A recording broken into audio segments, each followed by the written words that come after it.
ton projet, il est important pour toi. Donc, si quelqu'un commence à le critiquer, ben, ça te fait... C'est comme si on critiquait, genre, vraiment ta personne, alors qu'en fait, il critique pas toi, il critique ce que t'as fait, ou même pas ce que t'as fait, il critique à un moment qu'ils ont pas forcément détacher de son projet qui devient soi-même, c'est un des challenges assez communs. T'es au bout du rouleau pour juste parce qu'on t'a dit que c'était bien et pas c'était incroyable, et tu te dis mais non, mais pourquoi il a dit c'était bien, il aurait pu dire que c'était vraiment bien, très bien, tu vois, des trucs comme ça. Tu dirais que Charlotte est devenue Surveco? Bah, la manière de diviser les compétences, c'était sur nos forces et nos faiblesses. De base. Après, il y avait des choses qu'on est obligé de faire. Je veux dire, la compta, bah, t'as pas envie de la faire. Enfin, s'il y a des gens qui aiment bien la faire, tant mieux pour eux, mais moi pas. En tout cas, mon ressenti par rapport au fait d'être femme entrepreneur, je pense que tu dois parfois adopter des comportements, tu vois, stéréotypés masculins pour pouvoir être vu. Ouais, j'avais lu un truc sur ça. Ouais, vraiment. Mais ça, fort. Et genre quoi? Ben genre typique, t'as un problème avec un fournisseur. T'énerves un peu. Mais moi je suis un chihuahua, je crie sur les gens. Non, mais je veux dire, enfin, à un moment, allez, et en fait ils te prennent pas au sérieux, quoi. Tu vois, les deux petites nénettes.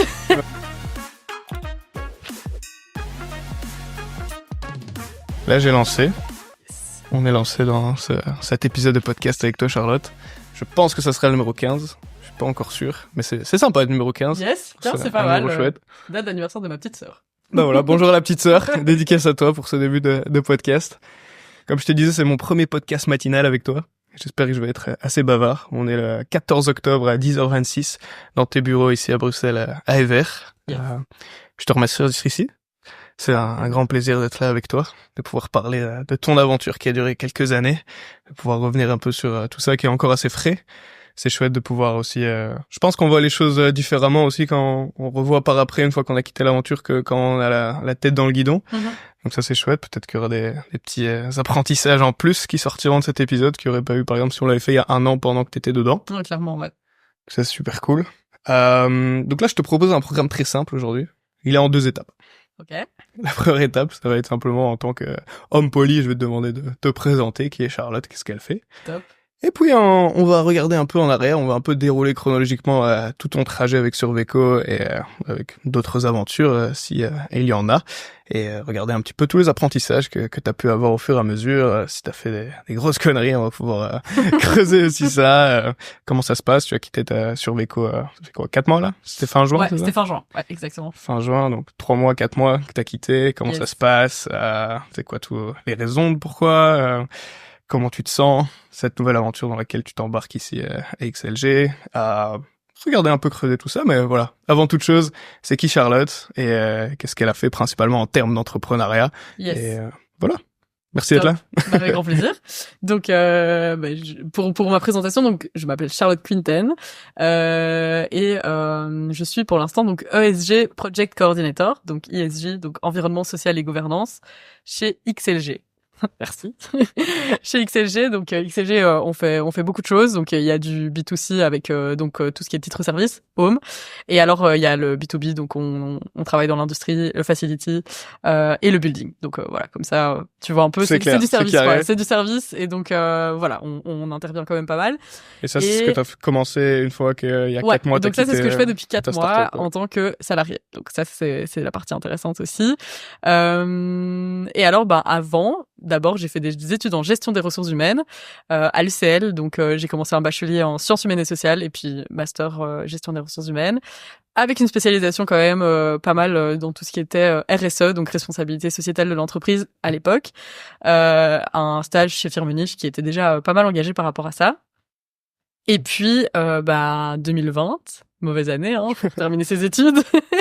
2020, du coup, je clôture mes études et je veux trouver un job qui a de l'impact, qui est vraiment chouette. Et donc là, je commence à travailler dans un réseau de femmes entrepreneurs. C'est comme ça que j'ai touché à l'entrepreneuriat dès le départ, en fait. Et j'y rencontre Laura. qui du coup cherchait un job à mi-temps à ce moment-là en tant que sales et voilà bah du coup la petite phrase qu'on avait bien dire c'était je l'ai engagée dans le sens où j'étais RH à ce moment-là puis après elle me présente le projet, je dis mais attends il faut y aller quoi et donc là on quitte toutes les deux ce job-là juillet 2022 Donc t'as quand même fait 2 ans dans ce ah non, réseau de 2021, de juillet 2021, pardon. Okay. Ouais. T'as fait 1 an, c'est ça? J'ai fait 6 mois en fait, parce que Ouais. du coup j'ai commencé en janvier de l'année 2021 et du coup voilà, je m'arrête fin juin et en juillet on y est. Et donc là c'était vraiment voilà le grand saut. Parce que moi j'avais jamais pensé à être entrepreneur, je me suis dit bah en fait j'ai pas d'enfant, allez entre guillemets j'ai pas de charge financière énorme, j'avais mis de l'argent de côté pour mon Erasmus et mon Erasmus c'est fini après 1 mois donc je me suis dit bah en fait c'était ça l'aventure à cause du Covid ouais. Donc je me dis bah c'est ça l'aventure qui m'attendait et go la vivre quoi. Donc sur Veco c'est vraiment donc à l'époque c'était toutes des activités surtout de team building engagées.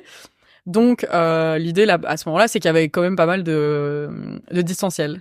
Donc on commence avec des activités. C'est vrai que vous avez commencé en ligne quand même. Ouais, en ligne avec des activités vraiment où le but c'est de sensibiliser et alors à la fin tu repars avec des points que tu as gagnés pendant le jeu et tu les convertis en euros pour une association qui était liée du coup directement au team building.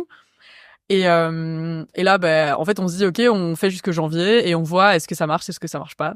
Et puis janvier 2022, c'est ça? 2022, ouais. Donc on se laisse 6 mois pour dire on essaie d'avoir un petit revenu voilà vraiment. Et puis en décembre, il y a eu pas mal d'arrêtés de gouvernement et tout. Enfin bref, c'était vraiment pas top parce que on recommençait le présentiel, on allait signer plein de contrats et tout, puis bam, ça nous a coupé l'herbe sous le pied. Puis on se dit non, mais on y croit en fait, on y croit en ces valeurs et on voit que les entreprises en ont besoin. C'est quoi, le gouvernement a émis des arrêtés qui ont empêché les événements d'avoir lieu? Ouais. Donc vers je pense que c'était fin novembre. À ce moment-là, ils disent OK, maintenant on retourne au distanciel. Donc certains contrats, on avait réussi à dire OK, on fait l'activité en distanciel, il y en avait d'autres qui voulaient pas et donc voilà. Mais on y croit et en fait on a bien fait puisque après en avril 2022 on crée la SRL parce que à ce moment-là on commence à rentrer des gros contrats et on se rend compte qu'en fait il est temps de créer la structure pour ça. Et donc, avant c'était quoi, vous étiez les deux indépendants? Ouais, donc Laura avait déjà le numéro d'entreprise, donc on était parti là-dessus et donc jusque là voilà, l'idée c'était vraiment de pouvoir partir sur une SRL. Donc super, on crée la SRL, on fait une business shower. D'ailleurs, ça, je trouve, c'est vraiment une c'est une photo que t'as mis sur LinkedIn, non? Ouais, t'es en blanc, c'est ça? Ouais, c'est ça. Donc, en fait, on avait fait J'ai stalké ton LinkedIn hier, je l'ai vu. Voilà. On avait fait une fête avec des clients et des prospects, et nos familles, un peu comme un mariage au final, puisque quand tu crées une entreprise avec quelqu'un, finalement, tu te maries d'une certaine manière, parce que tu passes vraiment par les étapes du mariage. Rencontre la famille de l'autre. Ouais, le contrat, franchement, tu vas chez le notaire. T'as pas donné la bague? Non, j'ai pas eu de bague, franchement. Quel mariage. C'est scandaleux, hein. Ouais. Mais j'étais bien en blanc, hein. Tu vois, j'avais fait quand même le lien. Et donc là, business shower, c'était trop chouette. On fait des activités et tout, ça se passe super bien. Et grâce à ça, on a signé plusieurs contrats parce qu'ils ont vu, OK, elles savent organiser des events. On le fait, quoi. Donc super chouette. Et puis voilà la croissance quoi. Donc quand tu commences à signer des contrats, tu te dis OK, maintenant on a besoin de quelqu'un pour venir nous aider. Donc on a eu d'abord je sais plus comment on dit, mais comme en France où c'est en gros c'est un stagiaire rémunéré quoi. OK. Un alternant. Un alternant, voilà. Ouais. Une alternante qui s'appelle Marjorie et qui est du coup restée avec nous et nous a pas mal aidé par rapport à ça. Et on avait eu Cindy du coup qui a été stagiaire au tout début. Et qu'on avait adoré, on s'entendait super bien et on s'est dit en fait on a envie qu'elle travaille avec nous, mais elle avait besoin de voyage donc elle est partie en voyage pendant quelques mois et puis les choses ont fait qu'elle est revenue et c'était notre première employée. On se disait justement c'est la Nora du How I Met. Yes, exactement. La version adaptée. C'est notre Cindy quoi. Non, et donc qui a commencé à travailler pour nous, trop chouette et mais ça met des responsabilités parce que jusque là on se payait un tout petit salaire et c'était OK pour nous parce qu'on est jeune et que voilà, mais quand t'as un salarié t'es obligé de le payer le salaire le vrai quoi. Je veux dire tu peux pas lui dire toi aussi on fait la moitié de leur salaire, ça te dérange pas. donc il a fallu rentrer des contrats Et c'est vrai que du coup la pression devenait plus forte aussi au niveau financier. Et en fait, l'histoire a fait qu'à un moment je me suis dit mais en fait est-ce que je m'amuse vraiment dans mon job ou pas? Après 3 ans, quoi. Après 3 ans. Ouais, c'est ça. Donc après 3 ans, je me suis posé la question, ok, est-ce que j'aime toujours ce que je fais ou est-ce que je le fais parce que je suis dedans et que ça fonctionne et que en fait il y a du travail et donc on le fait quoi. Ces questions que tu te posais à peu près un peu tout le temps, ou il y a vraiment un moment où ça a commencé à devenir une question répétitive que tu as eu dans ta tête? Bah, je pense que quand t'es entrepreneur, de toute façon, on te challenge tout le temps. Ça, c'est la base. C'est un truc qui au début, c'était pas facile, hein. Parce que, dès que tu vas, genre, à un événement de networking, les gens te challenge comme si, c'était tes coachs, quoi. Enfin, je veux dire, à tout moment, tu peux, tu peux avoir, genre, quelqu'un qui te dit, mais en fait, ton site, il est nul, ou alors, genre, je sais pas, j'aurais eu une meilleure idée que toi, enfin, des trucs comme ça, et ça t'arrive tout le temps. Et donc, d'office, tu te fais challenger, même au niveau développement personnel, bah, voilà, tu te questionnes.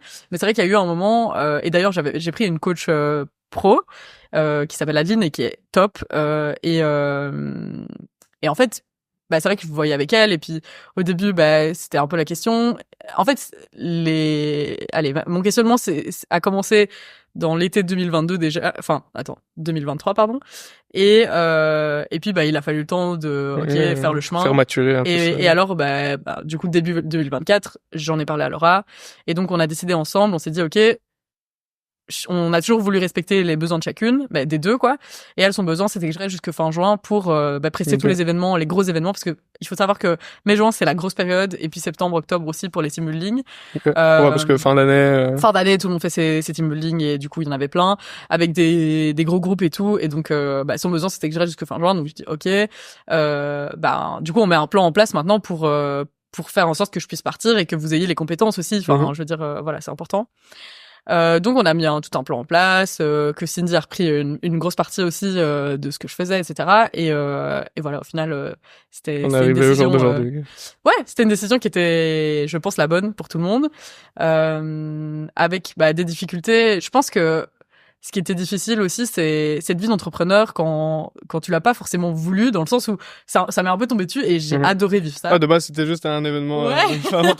T'as vu Laura. J'étais là, mais c'est cool ce que tu fais, let's go, on le fait ensemble. Donc, et donc c'était super chouette. J'ai adoré, ça m'a fait vraiment grandir énormément. Ce que j'aime bien dans l'entrepreneuriat, c'est que tu peux te former beaucoup. Parce que t'as pas le choix, en fait. Tu dois te former tout le temps et tu t'es tout le temps en train de faire des events, des workshops et tout. Et c'est super chouette. Parce que tu peux apprendre plein de choses, mais en même temps t'es jamais tranquille quoi. T'as pas un moment où tu peux te dire genre tu peux ma journée elle est finie, genre t'éteins ton cerveau et tu te dis ok maintenant c'est bon, ma journée est terminée, j'ai plus besoin de penser au projet. T'es tout le temps en train de te dire ouais mais si comment je peux améliorer ça aussi. Comment je pourrais améliorer ça, tiens tu regardes le plan financier, tu te dis ok si je veux arriver à cet objectif là, comment je dois faire. Enfin en fait t'es tout le temps en train de te challenger, alors que là à 19h quand t'es chez toi le soir tu te poses moins de questions alors ou pas encore histoire. Okay.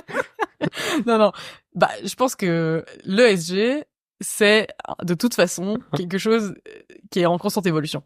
Donc ça, enfin je veux dire, il y a voilà, mais c'est vrai qu'aujourd'hui j'ai une tranquillité d'esprit beaucoup plus grande qu'avant. Et ça vraiment, et je pense que quand je l'ai annoncé aux entrepreneurs autour de moi que j'allais quitter Surveco, ils m'ont tous dit t'es courageuse de le faire quoi. Nous on aime trop l'entrepreneuriat donc on y reste, mais il y a plein d'entrepreneurs qui souffrent en fait. Et ça je m'en suis rendu compte au moment où je l'annonçais, où tout le monde disait vrai, je te comprends. Ouais, je te comprends en fait. Je comprends que t'as l'insécurité financière et que parfois c'est difficile. Je comprends le fait que tu doives tout porter sur tes épaules, tu vois. Là aujourd'hui, j'ai un manager. Alors là tout le monde il te dit quoi faire non, parfois. Mais c'est pas ça, c'est même pas ça. Il me dit même pas quoi faire, mais il m'aide quand j'ai un problème. Et ça c'est fou parce que t'as beau avoir tous les coachs du monde, ils ont pas ta réalité, tu vois. Enfin, je veux dire, on a eu des coachs qui étaient vraiment incroyables et je veux dire qui nous ont challengés et qui étaient là pour nous remettre aussi parfois il va falloir il y avait des choses que t'as pas envie de voir et du coup comme entre guillemets t'es ton seul patron, t'as le droit de pas les voir, tu peux passer à côté comme ça, ça va. Et puis t'as le coach qui te rappelle, genre ton plan financier, va falloir le retravailler. Enfin, tu vois. Et donc vraiment les coachs ils étaient, super et c'était beaucoup d'aide. Mais le fait d'avoir un manager aujourd'hui, c'est une autre chouette, vie, quoi. Ouais. Bah et c'est un manager. Enfin, je veux dire, il va pas me dire quoi faire, mais il est là. Si à un moment, bah, je suis bloqué sur quelque chose, bah en fait, t'as quelqu'un pour débloquer et qui va pas te dire, qui va pas te rechallenger, qui va te dire, ok, voilà la solution. Maintenant, on l'a fait ensemble et il faut que j'apprenne la prochaine fois à la trouver seule. Tu vois, c'est pas ça, mais enfin voilà, c'est vraiment chouette. Ça va, cool. Ouais. On a pu couvrir un peu déjà les 5 ans, plus ou moins les 5 Plus ou dernières moins, années. Ouais. Ce que je te propose de faire maintenant, et je trouve ça drôle parce que je trouve les entrepreneurs qui quittent leur projet le pitch un peu moins quand ils font un épisode, alors que les entrepreneurs qui sont encore dans un projet donnent vraiment un pitch de ce qu'ils sont en train de faire. Ouais. Et là, c'est vrai que pour les gens qui connaîtraient pas Surveco, est-ce que tu pourrais redonner un peu c'est quoi? T'as parlé de points qu'on peut convertir en euros, d'événements. Je te propose de pitcher un peu ce qui a été Surveco et ce que c'est maintenant. Ouais. Et après, je te propose de reculer un peu dans le passé et voir un peu comment ça a commencé tout ça et qu'on puisse un peu creuser les débuts aussi. Yes. Donc Surveco, aujourd'hui maintenant, c'est un organisateur d'événements et d'activités engagés. Donc à la fois il y a des formations, des workshops, des ateliers et des team building. Donc team building c'est les activités de cohésion d'équipe pour certaines personnes. Il y a plusieurs types d'activités. Donc les team building ça va être des activités vraiment fun, hyper dynamiques où l'objectif effectivement c'est de gagner des points. Et bah tu vas faire une activité que ce soit une activité sur des fruits et légumes de saison par exemple, un truc assez basique, à des activités un peu plus enfin de réflexion, tu vois, sur les objectifs de développement durable. Ouais. Et donc l'objectif, c'est toujours de gagner des points pour une association. Et donc à la fin du jeu, les équipes gagnantes convertissent leurs points en euros et les reversent du coup à une association partenaire. Du coup, on travaille avec la plateforme Better App, qui est du coup une plateforme sur laquelle tu peux faire des dons plus facilement et donc choisir aussi à quelle association tu reverses les fonds. Et donc il y a Teach for Belgium comme association avec laquelle avec laquelle on collabore en tout cas. Il y a du coup les infirmiers de rue et Baobab Association. Donc un peu tous les domaines. Teach for Belgium, je suppose. Teach for Belgium, éducation. Ouais, les infirmiers de rue, après. santé / faim / sans-abrisme. Ouais. Et alors, c'est plus sur la santé vraiment type cancer, etc. Et le bien-être aussi. Okay. C'est 3 associations différentes. Et quand tu dis un jeu sur les légumes, ouais, c'est quoi? On est en novembre, c'est quoi les légumes de saison? Et après tu joues avec ça? En fait, là pour l'exemple, c'est des petits fruits et légumes en pluche, tu vois. Okay. Et en fait l'objectif c'est de les mettre dans les bonnes saisons, mais t'as les yeux bandés, donc tu dois t'entraider, tu dois collaborer pour le faire et tout. Donc c'est vraiment un objectif aussi de cohésion d'équipe derrière. C'est pas simplement faire un jeu. Et il y a toujours entre guillemets toute une histoire derrière chaque team building. T'as des team building. T'as un team building en ville dans Bruxelles, t'as un team building en lien justement avec le documentaire Demain par exemple, donc plus sur la partie environnementale. Enfin, t'as vraiment de tout. Je dirais que le socle commun c'est vraiment les objectifs de développement durable, donc les ODD / SDG pour ceux qui parlent anglais. Et donc là l'idée c'est les 17 objectifs déterminés par l'ONU en 2015 à l'horizon 2030 et l'objectif c'est que les entreprises ensemble puissent les atteindre et les institutions quoi. Donc voilà, donc on travaille avec des entreprises mais aussi des ASBL et du public aussi quoi. Okay. C'est quoi le plus gros gain qu'a fait une entreprise en termes de dons? Ah, c'est une bonne question. Je pense qu'on était à non, j'ai pas envie de dire des bêtises. Mais c'est environ 5% du montant du team building. Okay. Voilà. Donc ça dépend du montant et ça dépend du nombre de personnes, mais je sais que mais ça dépend aussi de la performance des équipes vis-à-vis du jeu, non? Ouais, aussi. Okay. Ouais. Mais exact. C'est aux environs de 5. On va gagner 10 000 euros si le team building coûte 4 000, quoi. Non. Ça, malheureusement. C'est pas possible. Je suis désolée. le coach de l'incubateur, il aurait été furieux. Il aurait dit non. Il y a un problème, là. Ouais, mais après, c'est vraiment, c'est vraiment l'idée avec tous les team building, tu peux, on a des cagnottes quand même assez élevées, donc c'est chouette. Et puis ça passe par la plateforme, donc on est sûr que le don arrive bien au bon endroit, quoi. Ok. Avant même Surveco, je voulais te demander, c'était quoi pour toi l'entrepreneuriat avant que tu deviennes entrepreneuse? T'avais déjà entendu parler d'entrepreneuriat? Est-ce que c'était un concept un peu mystérieux pour toi? Ou c'est quoi tes premiers rapports à l'entrepreneuriat avant que tu rencontres Laura? C'est une bonne question. Alors, la première fois que j'ai entendu parler d'entrepreneuriat, je crois que c'était à mon master quand justement il y avait genre une mineure entrepreneuriat, un truc du style. Je me suis dit ah bah tiens, ok. Mais si on te demandait c'était quoi l'entrepreneuriat à ce moment-là, tu aurais dit quoi? Franchement, honnêtement, j'aurais juste dit. Je sais même pas ce que j'aurais dit. Je pense que j'aurais dit ah bah c'est les gens qui créent leur petite entreprise quoi, tu vois. Je sais pas. Vraiment, j'étais pas du tout dans le délire. Et je vais être honnête, je me suis jamais sentie entrepreneur. Et ça, je crois que c'est pour ça que je trouve que c'est aussi une bonne question. Parce que, au tout début, tu vois, t'arrives et on te dit, ouais, tu dois faire des soirées de networking. Et j'étais là. OK. Et qu'est-ce qu'on doit faire, du coup? Tu dois juste aller rencontrer des gens et parler avec les gens. Bah, OK, j'adore, let's go, on fait ça, ça me va. Manger des chips et boire une bière. Ouais, franchement, ça me convient très bien. Je voyais pas du tout l'intérêt. Honnêtement, je voyais pas l'intérêt. J'étais là, mais et j'étais là, waouh, pourquoi on doit faire ça? Et donc je l'ai fait parce que ça faisait partie du jeu, donc let's go. Et en fait, là, je sais pas, j'avais toujours un peu un déséquilibre, tu vois. Mais c'est peut-être un déséquilibre dû au fait que quand t'es un entrepreneur vraiment engagé, bah du coup, tu penses pas uniquement croissance, tu penses aussi à quelque chose de plus grand que toi, impact et tout. Et c'est vrai que bah moi, c'est toujours ce qui m'a drivé, c'est l'impact. Donc voilà. Mais je réponds pas du tout à ta question. Entrepreneuriat, en tout cas, je pense que ce que j'aurais dit avec mes idées reçues, c'est peut-être même, tu vois, sur LinkedIn, c'est marrant parce qu'après j'ai commencé à poster aussi comme eux, mais tu vois, j'avais aussi le stéréotype de l'entrepreneur un peu à la, tu vois. Dear network, I'm thrilled to announce. Yeah, exactly. Et du coup, à chaque fois, ils sont en mode, et puis, tu vois, un peu à l'américaine, un peu, tu vois, genre, qui sont toujours en train d'en faire trop, quoi, tu vois. Et donc, voilà, je dirais que voilà, l'entrepreneuriat, pour moi, c'était ça. Ok. Alors c'était faire le malin sur LinkedIn, aller manger des chips et boire des bières dans les événements de networking.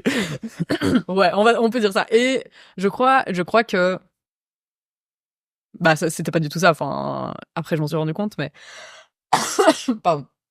Mais c'est aussi, tu vois, plein de petites entreprises. Et après, quand t'apprends à connaître l'entrepreneuriat, tu te dis mais pourquoi on m'avait pas ouvert ce... Et ça, en vrai, c'est le bon moment de le passer, je crois. Les jeunes d'entreprise LJE. Je trouve ça incroyable et je me suis dit purée, trop dommage que mon école ait pas fait de collaboration avec eux parce que LGE je crois que c'est après le comment s'appelle je fais le lycée en France, je sais plus, le bac belge, les études secondaires. Ouais, non, c'est les mini entreprises. Ouais, alors ouais, ça existe déjà. En fait, ils ont les mini aussi en secondaire. Okay. Parce que j'ai été coach d'une mini, donc ils le font déjà, et je pense qu'ils le font ouais assez tôt quand même au final. Et il y a des écoles qui le font pas. C'est ça? Ouais. Okay. Donc en fait eux ont ils collaborent avec les professeurs qui sont intéressés par cet aspect entrepreneurial. Mais je trouve ça génial et je me dis purée, mais c'est un bon moyen d'introduire à l'entrepreneuriat et ouais perso j'avais pas été introduite à ça et pourtant, bah en fait, c'est super important pour la société aujourd'hui. T'as besoin d'innover et justement pour le ESG, t'as besoin d'entrepreneurs. Hein. Honnêtement, sans ça, c'est un peu embêtant, quoi. Pendant tes 3 années de bac, tu dirais par exemple que t'as jamais entendu parler trop d'entrepreneuriat? Non. Alors, en sciences humaines et sociales, après, j'ai un peu fait mes petites recherches et je pense qu'en gestion des ressources humaines, on est genre 3 ou 4 à avoir été entrepreneurs. Hein. Ouais, non, c'est ça que je kiffe avec aussi cette discussion, c'est que t'es un outsider de l'entrepreneuriat, c'est cool, ça montre vraiment que tout le monde peut entreprendre, que t'aies étudié RH ou que tu sois pizzaiolo, tu peux devenir entrepreneur. Exact. Et ça, c'est cool. Ouais, et ça joue aussi. Tout le monde vient des mêmes écoles. Et des mêmes types de parcours, tu vois. Soit ils ont fait l'ICHEC, soit tu vois la LSM, Louvain School of Management. Et puis moi j'étais là. Bon, j'avais des cours avec la LSM, mais je veux dire à part ça, voilà. Et donc c'est vrai que quand t'arrives, il te manque certaines notions, mais pas hyper grave quoi. Enfin, je pense que t'as raison. N'importe qui peut être entrepreneur et l'atteindre. Et d'ailleurs, fun fact. Depuis que je me suis lancée dans l'entrepreneuriat, mon frère et mon papa sont devenus entrepreneurs. Donc c'est bien, t'as inspiré toute la famille, là. Ouais. D'ailleurs, franchement, non. Ils ont fait une business shower aussi? Non, c'est grave. Mais moi, alors, autre fun fact, moi j'ai fait une business shower, genre en mode ciao, tu vois, ouais. ciao. Et du coup c'était une fête pour dire au revoir à l'entrepreneuriat et dire bonjour au salariat quoi. Et donc mes amis m'ont offert genre une boîte en mode salarié box, tu vois, avec des trucs dedans. Il y avait quoi dedans? C'est quoi le starter pack du salarié? Est-ce que j'ai le droit de le dire? Alors, mes managers ne regardaient pas le podcast. Putain, j'ai aucune idée, il pourrait y avoir quoi dedans. Essaye de deviner, ouais. En vrai. Franchement, j'ai essayé de faire une blague et d'y réfléchir, mais j'ai rien trouvé. Alors. Tu cherches? Je sais pas. Tu sais pas? Non? Je sais pas, un réveil? Non, j'en sais rien. Un réveil? J'en sais rien. En vrai, ça aurait pu être une idée. Non, ça va, je me réveille déjà plus tôt qu'elle, donc ça marchait pas le réveil. Mais non, dedans, il y avait du coup... Ah, il y a un Tupperware, une boîte à tartines. Ah, ça aurait pu, mais j'en ai déjà plein aussi, vu que en tant que bonne écolo que je suis, j'ai évidemment plein de boîtes à tartines.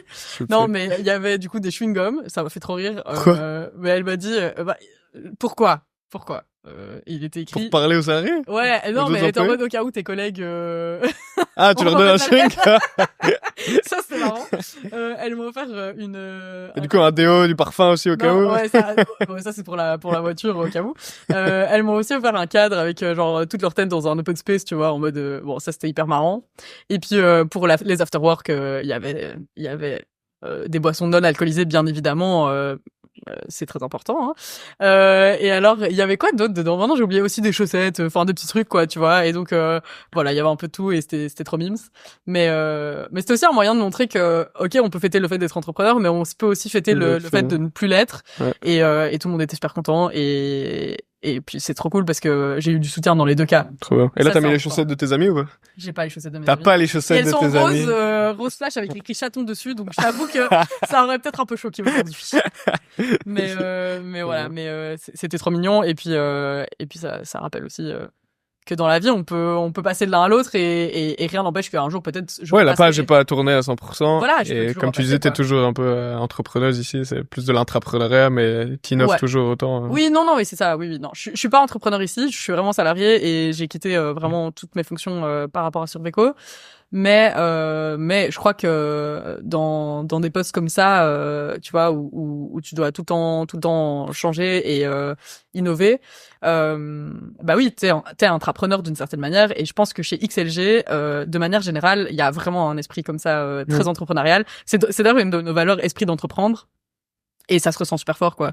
Et donc, je crois que, d'une certaine manière, je suis bien tombée, parce que je peux entreprendre ici, et sauf que, bah, en fait, là, j'ai des collègues que je vois tous les jours, que t'as vu, j'ai Bonjour Jérôme, qui est rentré dans la salle. Il allait s'installer pour faire un meeting avec moi. Il a vu les micros, il a dit, je suis peut-être pas au bon endroit.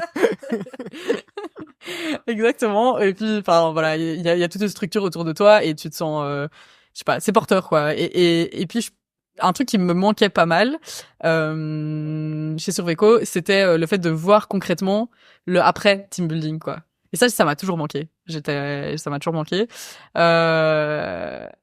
Avec l'envie de se dire, ok, bah en fait, t'as sensibilisé du monde, mais qu'est-ce qui se passe après quel est quoi l'impact Quel est l'impact? Et c'est difficile à quantifier. On a cherché pendant plusieurs mois comment quantifier l'impact qu'on avait, mais c'est tellement qualitatif, c'est tellement psychologique d'une certaine manière que tu sais pas forcément le faire. Ouais. Tu peux dire combien de personnes t'as sensibilisé, mais tu peux pas dire combien de personnes ont agi derrière, quoi. Que ici, bah en fait, j'ai la capacité d'action, et ça c'est. T'as les moyens plus grands aussi pour sensibiliser. Ouais, t'as les moyens, t'as l'impact qui est plus grand parce que on est plusieurs milliers de personnes ici à travailler chez XLG, donc tu te dis ok, en fait j'ai vraiment un impact sur beaucoup de gens, quoi, et c'est super chouette. Ouais, on parlait de sensibilisation à l'entrepreneuriat juste avant avec les mini-entreprises, etc. Ouais. Je pense que c'est aussi difficile de quantifier l'impact de ces actions sur l'entrepreneuriat en Belgique, par exemple, parce que l'entrepreneuriat c'est tellement large. Ok, on peut prendre des stats, le nombre de créations de start-up ou les choses comme ça, mais l'entrepreneuriat c'est tellement grand qu'au final, peut-être mini-entreprises va aider, comme toi, un entrepreneur ici dans une boîte comme ça qui a un impact mais qui rentre pas dans ces métriques-là. Donc c'est toujours un peu le challenge de quantifier l'impact de quelque chose. Exact. Mais après, il y a des tu parlais de toi, ce qui t'a toujours un peu plus drivé, c'est l'impact de ce que tu fais au-delà, par exemple, des revenus financiers. Il y a des business models où c'est vraiment corrélé. Je me rappelle d'un épisode, justement, de podcast de la fondatrice de Too Good To Go. Et elle disait que pour eux, c'est facile parce que plus ils gagnent de l'argent, plus l'impact est gros. Dès qu'ils gagnent 1 euro, ils savent qu'ils ont sauvé 2-3 repas. Et donc, quand c'est corrélé aussi facilement comme ça, c'est beaucoup plus facilement quantifiable. Mais dans votre cas, c'est vrai qu'une fois que t'as fini le team building, tu sais pas si la personne va se dire, ah merde, on est en novembre, je vais acheter je suis nul, j'ai pas fait le team building, je sais même pas donner d'exemple. Tu le feras alors.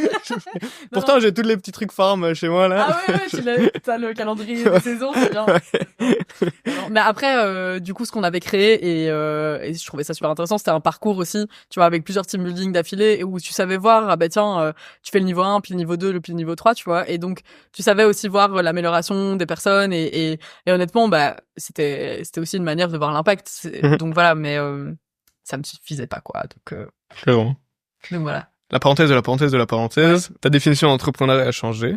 Du coup, par rapport à ce que tu pensais être au début. Un manque de sensibilisation de manière générale, tu dirais. T'as été peu exposé au concept d'entrepreneuriat, notamment pendant tes études. T'as eu première fois vent de ce nom-là pendant ton master. T'avais une mineure, tu disais. Et puis t'es arrivé à cet événement et tu rencontres Laura. Et bon, tu dis qu'elle était part-time en sales et c'est elle qui est venue avec cette idée-là, tu m'as dit. Exact, ouais. Elle l'avait développée en fait pendant ses études. Ok. Ouais. À Louvain aussi? Non, à l'ICHEC. À l'ICHEC, ok. Et donc, comment ça se passe? Vous mangez des chips et vous buvez une bière? Non, mais en fait, on discutait, elle m'expliquait et j'étais là, bah en fait, on s'est rendu compte que nos compétences étaient super complémentaires. Et on s'est dit, ben d'un côté elle cherchait aussi à avoir une associée puisque bah ça permet, c'est vrai que quand t'es deux, bah ça c'est exponentiel quoi, ça permet vraiment d'avoir plein d'idées, de relancer la motivation. Enfin je veux dire, quand l'une allait moins bien, bah l'autre pouvait venir en support. Et entreprendre à plusieurs, c'est ça que tu dirais, plus que entreprendre seul? Honnêtement c'est challengeant d'entreprendre à plusieurs parce que c'est comme on a fait le mariage, mais les parents c'est la même chose au final. T'es deux parents pour un enfant et tu dois faire son éducation et tu te dis ok peut-être que moi j'ai plus envie de cette éducation là et toi de cette éducation là, et puis ensemble on va en faire une et on va créer l'éducation ensemble quoi. Et donc là c'était pareil pour Surveco, on s'est dit go, on le fait ensemble, mais la collaboration a vraiment permis d'aller plus vite et plus loin quoi. Donc ça c'est vraiment ce que je retiendrai. Donc c'est challengeant aussi d'entreprendre seul. Oui, c'est ça, c'est challengeant parce que il y a des moments aussi où que tu passes à juste parler de ta collaboration en fait, tu vois, entre guillemets. C'est une perte de temps dans l'idée de tu fais pas avancer ton projet, mais d'un autre côté si, c'est super important. Et puis il y a des décisions qu'il faut prendre ensemble, et puis quelles décisions est-ce qu'on prend séparément, quelles décisions on prend ensemble, tu vois. Donc je pense que tout ça c'est des décisions à prendre, mais ça m'a vraiment appris énormément. Les professeurs à l'université te disent toujours les travaux de groupe c'est important, etc. Toi ça te casse parfois les pieds, tu te dis purée, tu te retrouves avec des gens, mais là on s'est choisi et on s'est dit ok, on y va à deux et on le fait quoi. Et donc no regret, vraiment pas de regret pour le fait de le faire à deux, et c'était super. Vraiment, je retiens énormément d'apprentissage, quoi. Et je pense que sans ça, et ça, je crois que c'est quelque chose qui est important. Je crois que l'entrepreneuriat, ça a été un tremplin pour ma carrière de salarié aussi. Ça a de la valeur. Ça a de la valeur. Et aujourd'hui, comme je dis chez XLG, l'esprit d'entreprendre est valorisé. Et donc, évidemment, chez Surveco, c'est super valorisé. C'est super valorisé. Et pour toi aussi, je pense, d'une certaine manière, ça t'aide aussi à savoir ce que tu aimes, c'est quoi le sens que tu trouves dans le fait de travailler. Ça te fait grandir aussi en tant que personne, plus qu'autre chose. C'est clair. Aujourd'hui, je pense que je n'aurais pas autant de compétences sans ça. Enfin, je veux dire, quand voilà. Et ça, tu sais ce que tu veux, tu sais ce que tu veux pas. Donc, ça m'a aidé aussi pour trouver un job, et c'est chouette de le savoir, quoi. Comment ça commence sur Surveco? Donc, vous parlez. Vous avez cette idée, c'est le Covid à ce moment-là ou pas encore? C'était la suite du Covid, c'était la fin, suite et fin. C'est quoi la première étape? Vous avez cette idée, comment on commence? Alors. Elle avait déjà elle avait clients? déjà, elle avait déjà l'idée, elle avait déjà eu 1 ou 2 clients, je crois. Avec, tu vois, les prix de début, quoi, qui doivent évoluer, et donc on s'est dit, Maintenant, on construit un plan commercial et on essaye Alors, comment ça a commencé? En fait, c'était pas exactement ça. On a refait une étude de marché. Donc, à ce moment-là, Laura était en vacances. Donc, moi, je me suis lancée dans une deuxième étude de marché. Elle en avait déjà fait une, évidemment, pendant ses études. Et en fait, c'est là qu'on a eu nos premiers clients. C'est grâce à l'étude de marché. Ça, je pense, c'est un vrai tips pour les entrepreneurs. Allez questionner le terrain. Et en fait, eux vont se dire, ah, bah, tiens, c'est vraiment une bonne idée, tu vois. Alors que c'est pas ton but à la base, mais, grâce aux interviews que j'avais faites à ce moment-là, on a eu un des premiers clients présentiels, par exemple. Ouais. Donc, cool. Ouais, et tu te dis, bah, en fait, le but, c'était d'avoir des infos sur ta persona. Et puis, finalement, bah, t'arrives à avoir, ça confirme direct. Tu confirmes, et t'as direct les premières animations, les premiers team building et tout. Et ça, c'était vraiment chouette. Et puis, je pense que, bah, il fallait se lancer, quoi. Et ça, honnêtement, c'était effrayant à mort. Les premiers Ça veut dire quoi, se lancer alors que vous avez déjà des clients Ah non, se lancer, c'est, bah, pour moi, en tout cas, se lancer, c'est faire tes premiers appels cold call, enfin, tu vois, ou juste t'es là, est-ce qu'il va répondre? Et t'as limite pas envie que la personne réponde parce que tu te dis, j'ai pas envie qu'il réponde comme ça, je devrais rien faire et c'est pas grave, tu vois. Et puis la personne répond et t'es là. Merde. et du coup, tu te dis, bon, bah, il va falloir que je pitch. Et au début, tu pitches mal et après t'apprends à pitcher et après, tu repitches mal parce qu'en fait, ton projet a de nouveau changé et du coup, enfin, c'est vraiment apprentissage continu. Donc, je pense que le fait de se lancer, c'était ça. Et il y avait aussi le fait de lancer, de lancer l'étude de marché, de se dire, OK, ben là, on a une date pour un team building, comment il faut acheter du matériel, il faut faire ci, il faut faire ça, il faut acheter les petites carottes en peluche. Beaucoup de secondes mains, donc ça, c'était cool. On essayait de... PSG jusqu'au bout. Ouais, jusqu'au bout, vraiment. Non, et ça, franchement, c'était hyper important. Et c'est cool qu'on ait pris le temps de faire ça parce que, bah, ça fait partie des valeurs, quoi. J'ai une question, qui spike ma curiosité. Quelqu'un qui travaille sur un projet pendant 2-3 ans, et que tu rentres dans son projet. Il y a pas des déséquilibres en termes de, je sais pas, elle a déjà travaillé 2 ans, 3 ans sur un projet, elle a déjà un peu construit le projet et tu rentres un peu comme une fleur dedans. Il y a pas des tensions qui se créent ou des choses qui peuvent arriver? Bah, ça aurait pu, je pense. Après, on a eu toutes les deux la maturité, je crois, de voir l'intérêt que l'autre personne a pour nous. Donc, à la fois, moi, bah, du coup, en termes de part, j'avais dit, OK, c'est normal que t'en aies plus puisque t'as créé et t'as eu l'idée du projet. Donc, entre guillemets, de mon côté, bah, j'ai fait mon pas. Et du sien, bah, c'était le pas de se dire, bah, en fait, si j'ouvre mon projet à quelqu'un, il faut que je l'ouvre à 100%, sinon ça va pas marcher. Et c'est ce qu'elle a fait. Elle a ouvert le projet à 100% et on a dit, OK, maintenant, à partir d'aujourd'hui, on fait 50-50 sur tout le reste, à part les parts. Sur tout le reste, on fait 50-50 parce que sinon, ça va pas marcher, quoi. Et donc, je pense que Laura a eu la maturité de voir que l'une sans l'autre, on n'y arrivait pas, et donc qu'ensemble, on y arriverait, et que du coup, bah, ensemble, on avait aussi, entre guillemets, le gain derrière, quoi, de ce qu'on faisait. De travailler avec l'un l'autre. On faisait, et on travaillait toutes les deux en temps plein dessus, donc, tu vois, ça, c'était aussi une facilité, de se dire, bah, en fait, dans tous les cas, tout notre temps, il est dédié à Surveco, et on n'avait pas de job sur le côté ou quoi. Donc, effectivement, pour ça, c'était, entre guillemets, la simplicité, c'était de se dire, on se met à 100% et on teste, et on voit. Sans rentrer dans les détails des chiffres, enfin, comment on décide, OK, toi, t'as travaillé 2 ans sur le projet, et moi, je rentre, toi, t'auras autant de parts, et moi, j'aurai autant. C'est juste vous lancez des nombres, et vous voyez si ça correspond l'un à l'autre, ou vous avez essayé d'un peu... Bah, ça, c'était, je me souviens, on était je crois que c'était au Café Léopold. On s'est mis sur une table, et on s'est dit, OK, let's go, on voit en fait ce que ça vaut. Donc c'était l'objectif de la réunion. Vous êtes vus pour définir les parts. Pour définir c'était pas facile, honnêtement. C'est jamais facile en fait, parce que bah la personne elle a travaillé dessus et je crois que tu penses toujours plus grand ce que tu fais que tu vois.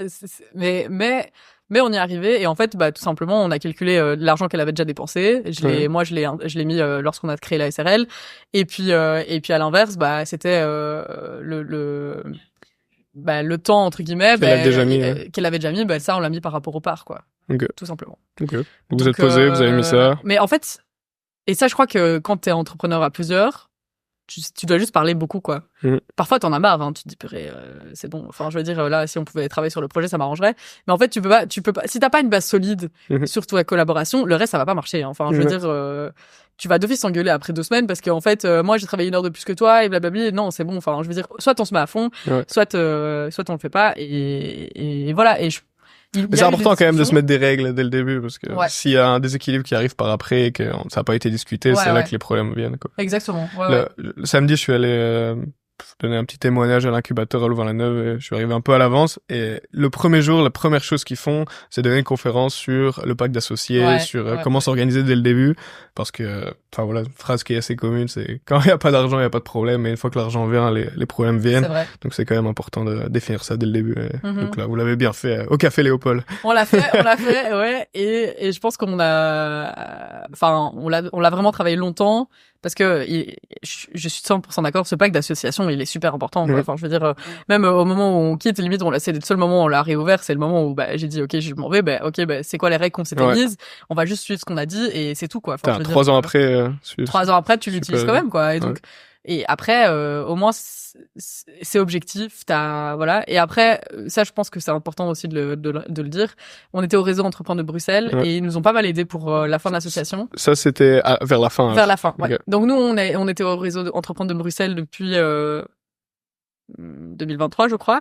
Et donc ça, tu m'as dit, c'est des événements et un coaching. Donc c'est un réseau d'entrepreneurs et il y a vraiment de tout type d'entrepreneurs, donc des petites entreprises, mais aussi des grosses. Il y a Maison d'Endroit par exemple. Les biscuits. Fait partie. Les biscuits, ouais. Et en fait, ils ont pas mal de programmes, en fait, justement, soit pour aider les entreprises qui vont un peu plus mal, ou alors, pour justement, celles qui sont en pleine expansion, ok, comment on fait, etc. Et ils ont plein de types de programmes aussi qui sont dans le réseau. Et en fait, les 2 premières années, t'es lauréat. Et puis après, tu passes en membre. Donc, les 2 premières années, c'est gratuit. Et puis après, tu passes en membre. Et donc, t'as droit à un coach. Nous, c'était Jean Mine de Composil. Bonjour Jean Mine. Bonjour Jean. Et en plus, hyper drôle parce que Composil, en fait, ils font du nettoyage de carpette, tu vois, dans les bureaux, etc. Et du coup, ça société travaille ici ou quoi? Non, mais en fait, on fait plus ou moins la même chose chez XLG enfin, voilà, on fait aussi du nettoyage et tout. Et donc, c'est super drôle parce que, bon, voilà, il y a quand même un lien. Et du coup, je me retrouve plus dans ce que je disais. Oui, et donc les entrepreneurs de Bruxelles nous a aidé aussi avec des experts qui sont venus en soutien en disant en fait vous pouvez faire ça, vous pouvez faire ci pour différentes questions aussi. Et ça c'est inestimable quoi, d'avoir quelqu'un aussi pour te soutenir là-dedans. Vous avez rejoint quand tu dis en 2022? Non, 2023, je crois. 2023. En fait, tu dois être une SRL pour rentrer. Ah ouais, ok. Et donc, et la SRL, tu as dit c'est avril 2022? Attends, parce que du coup, je me retrouve dans rien. Mes dates, là, il va falloir que je fasse un petite timeline. Ou alors c'était 2022. Je sais plus. Mais, c'est juste après la SRL. Pourquoi la première année, tu m'as dit, je crois que Laura était Start Lab de Bruxelles. Ouais. Et donc ça, pendant 2021, vous aviez déjà le soutien de Start Lab? Ouais. Ok. Et on est passé après par Crédal. Aussi, ça c'était pour moi. Donc Crédal, eux, ils soutiennent les entreprises à impact positif. Ouais. Si je dis des bêtises, mais je suis quasi sûre. Et ça, c'était un incubateur aussi? Et ça, non, mais en fait, ils avaient des coachs aussi qui mettaient à disposition. Et donc, comme Laura avait sa coach, qui est du coup Hélène Cochot, du Start Lab Échec, et eh bien, en fait, on avait son coaching, mais pour moi, entre guillemets, je passais aussi par Crédal. Parce qu'il y avait que Laura qui était incubée Start Lab. À la base. Et puis après, quand on a créé la SRL, on a rejoint à 2. Et puis, au bout d'un moment, à l'incubateur Start Lab, entre guillemets, quand tu passes à l'étape supérieure, on va dire, te renvoie vers d'autres. C'est le moment aussi de changer et donc d'aller vers des plus grands réseaux, type Réseau Entreprendre de Bruxelles, par exemple. C'est un point que j'aime bien faire dans les épisodes aussi, c'est que tu as dit Réseau Entreprendre de Bruxelles, c'est gratuit, le Startable est gratuit. Il y a tellement d'aides qu'on a autour de nous, mais on n'est pas forcément au courant quand on débute. Ouais. Un des trucs à faire dès le début, c'est un peu regarder comment on peut s'entourer, quelles sont les structures qu'ils ont proposées. Il y a plein de subsides qui existent, il y a plein d'aides qui existent.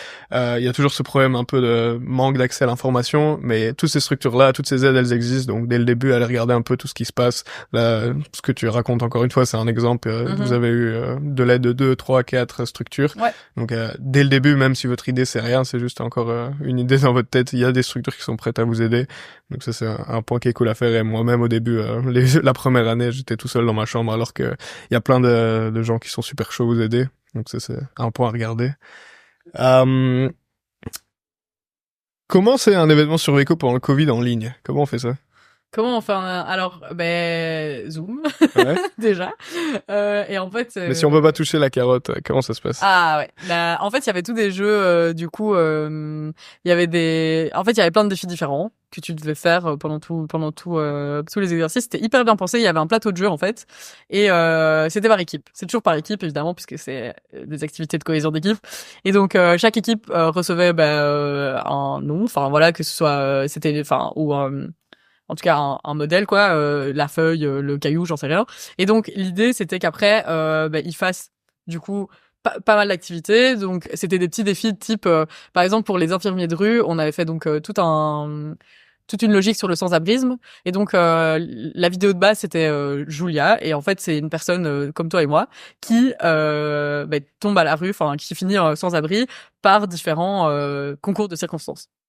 Elle perd son travail, et puis après du coup elle a du mal pour se loger, et donc finalement elle finit à la rue, et notre but c'est de remonter avec elle la pyramide de Maslow, donc les besoins primaires, etc., et puis de remonter avec elle en l'aidant et en faisant pas mal de petits défis.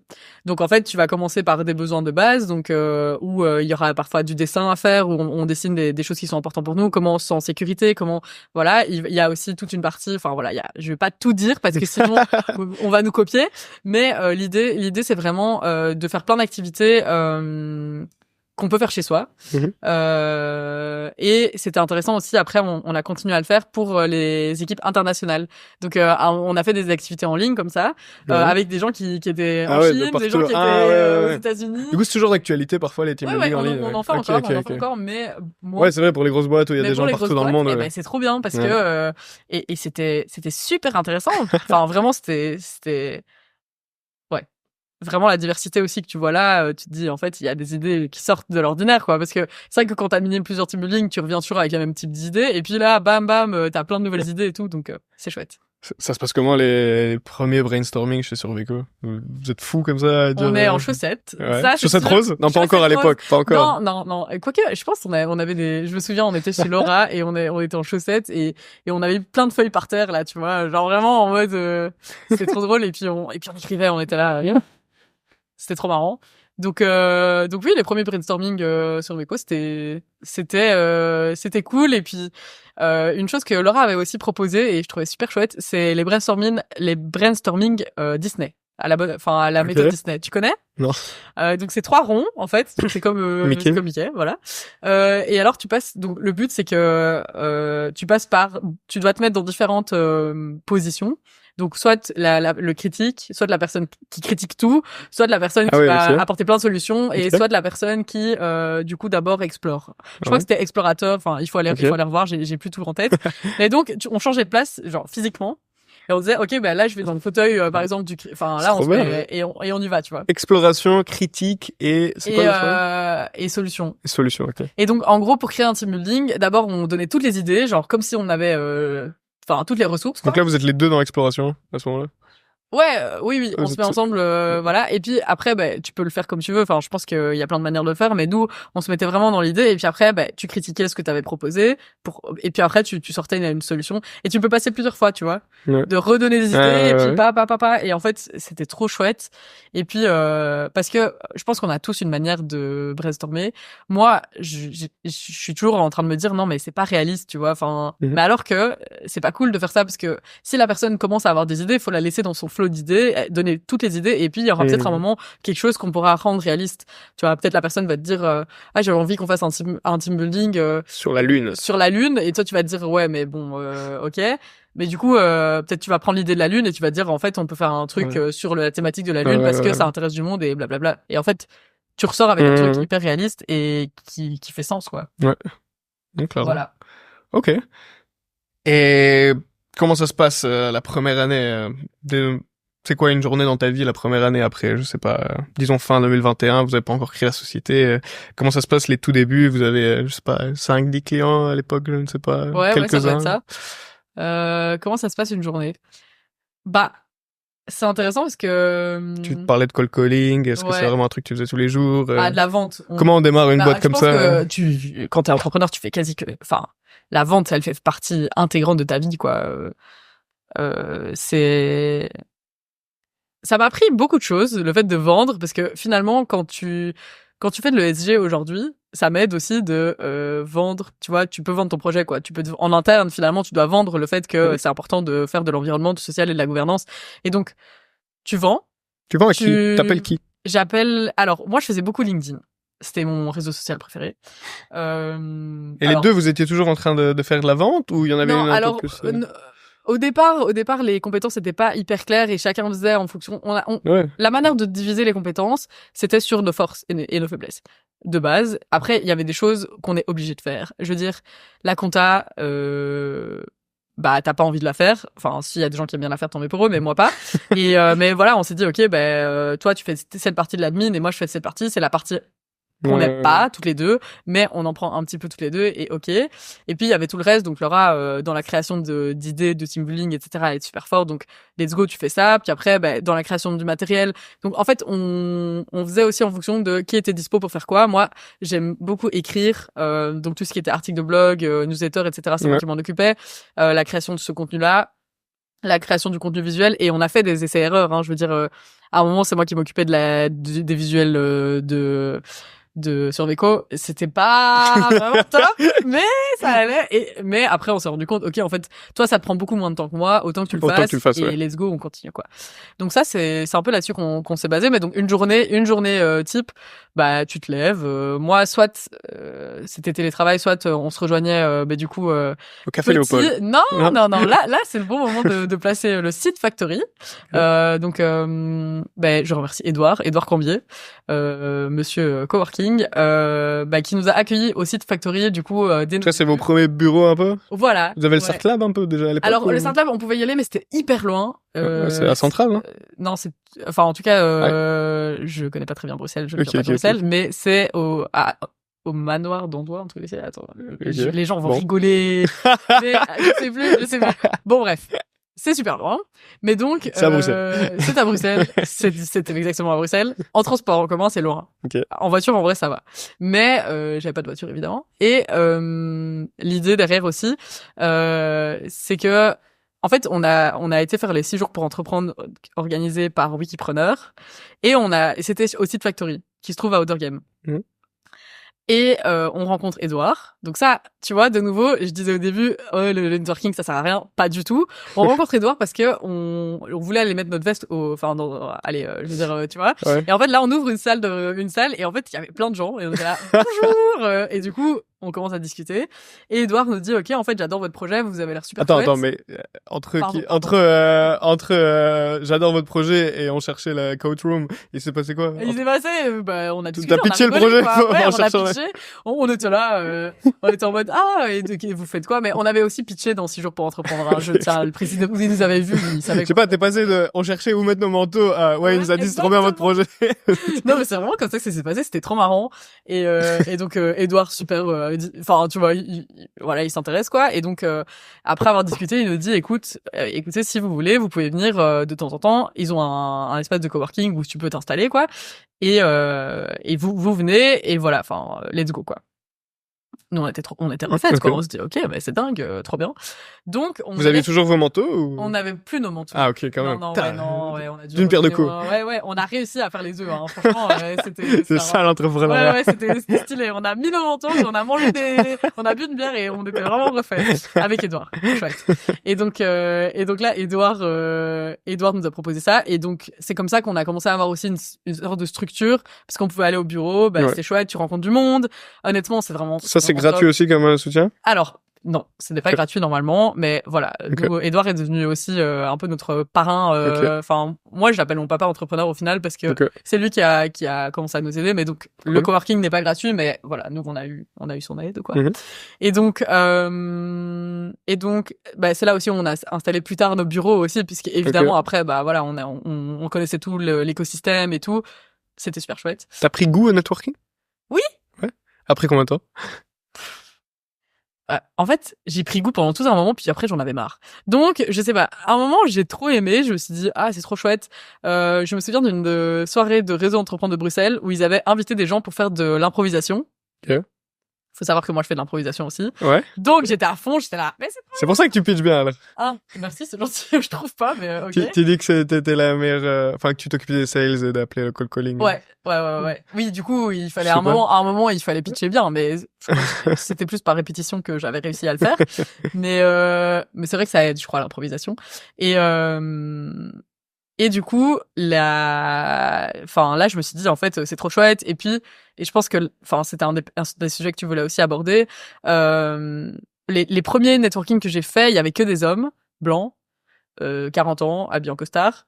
Et puis, en fait, après, tu trouves aussi vers qui aller, quoi, tu vois. Tu les as trouvés où, ces networking de 40 ans Enfin, je veux dire, comment t'as trouvé tes premiers événements? Ça s'est passé comment?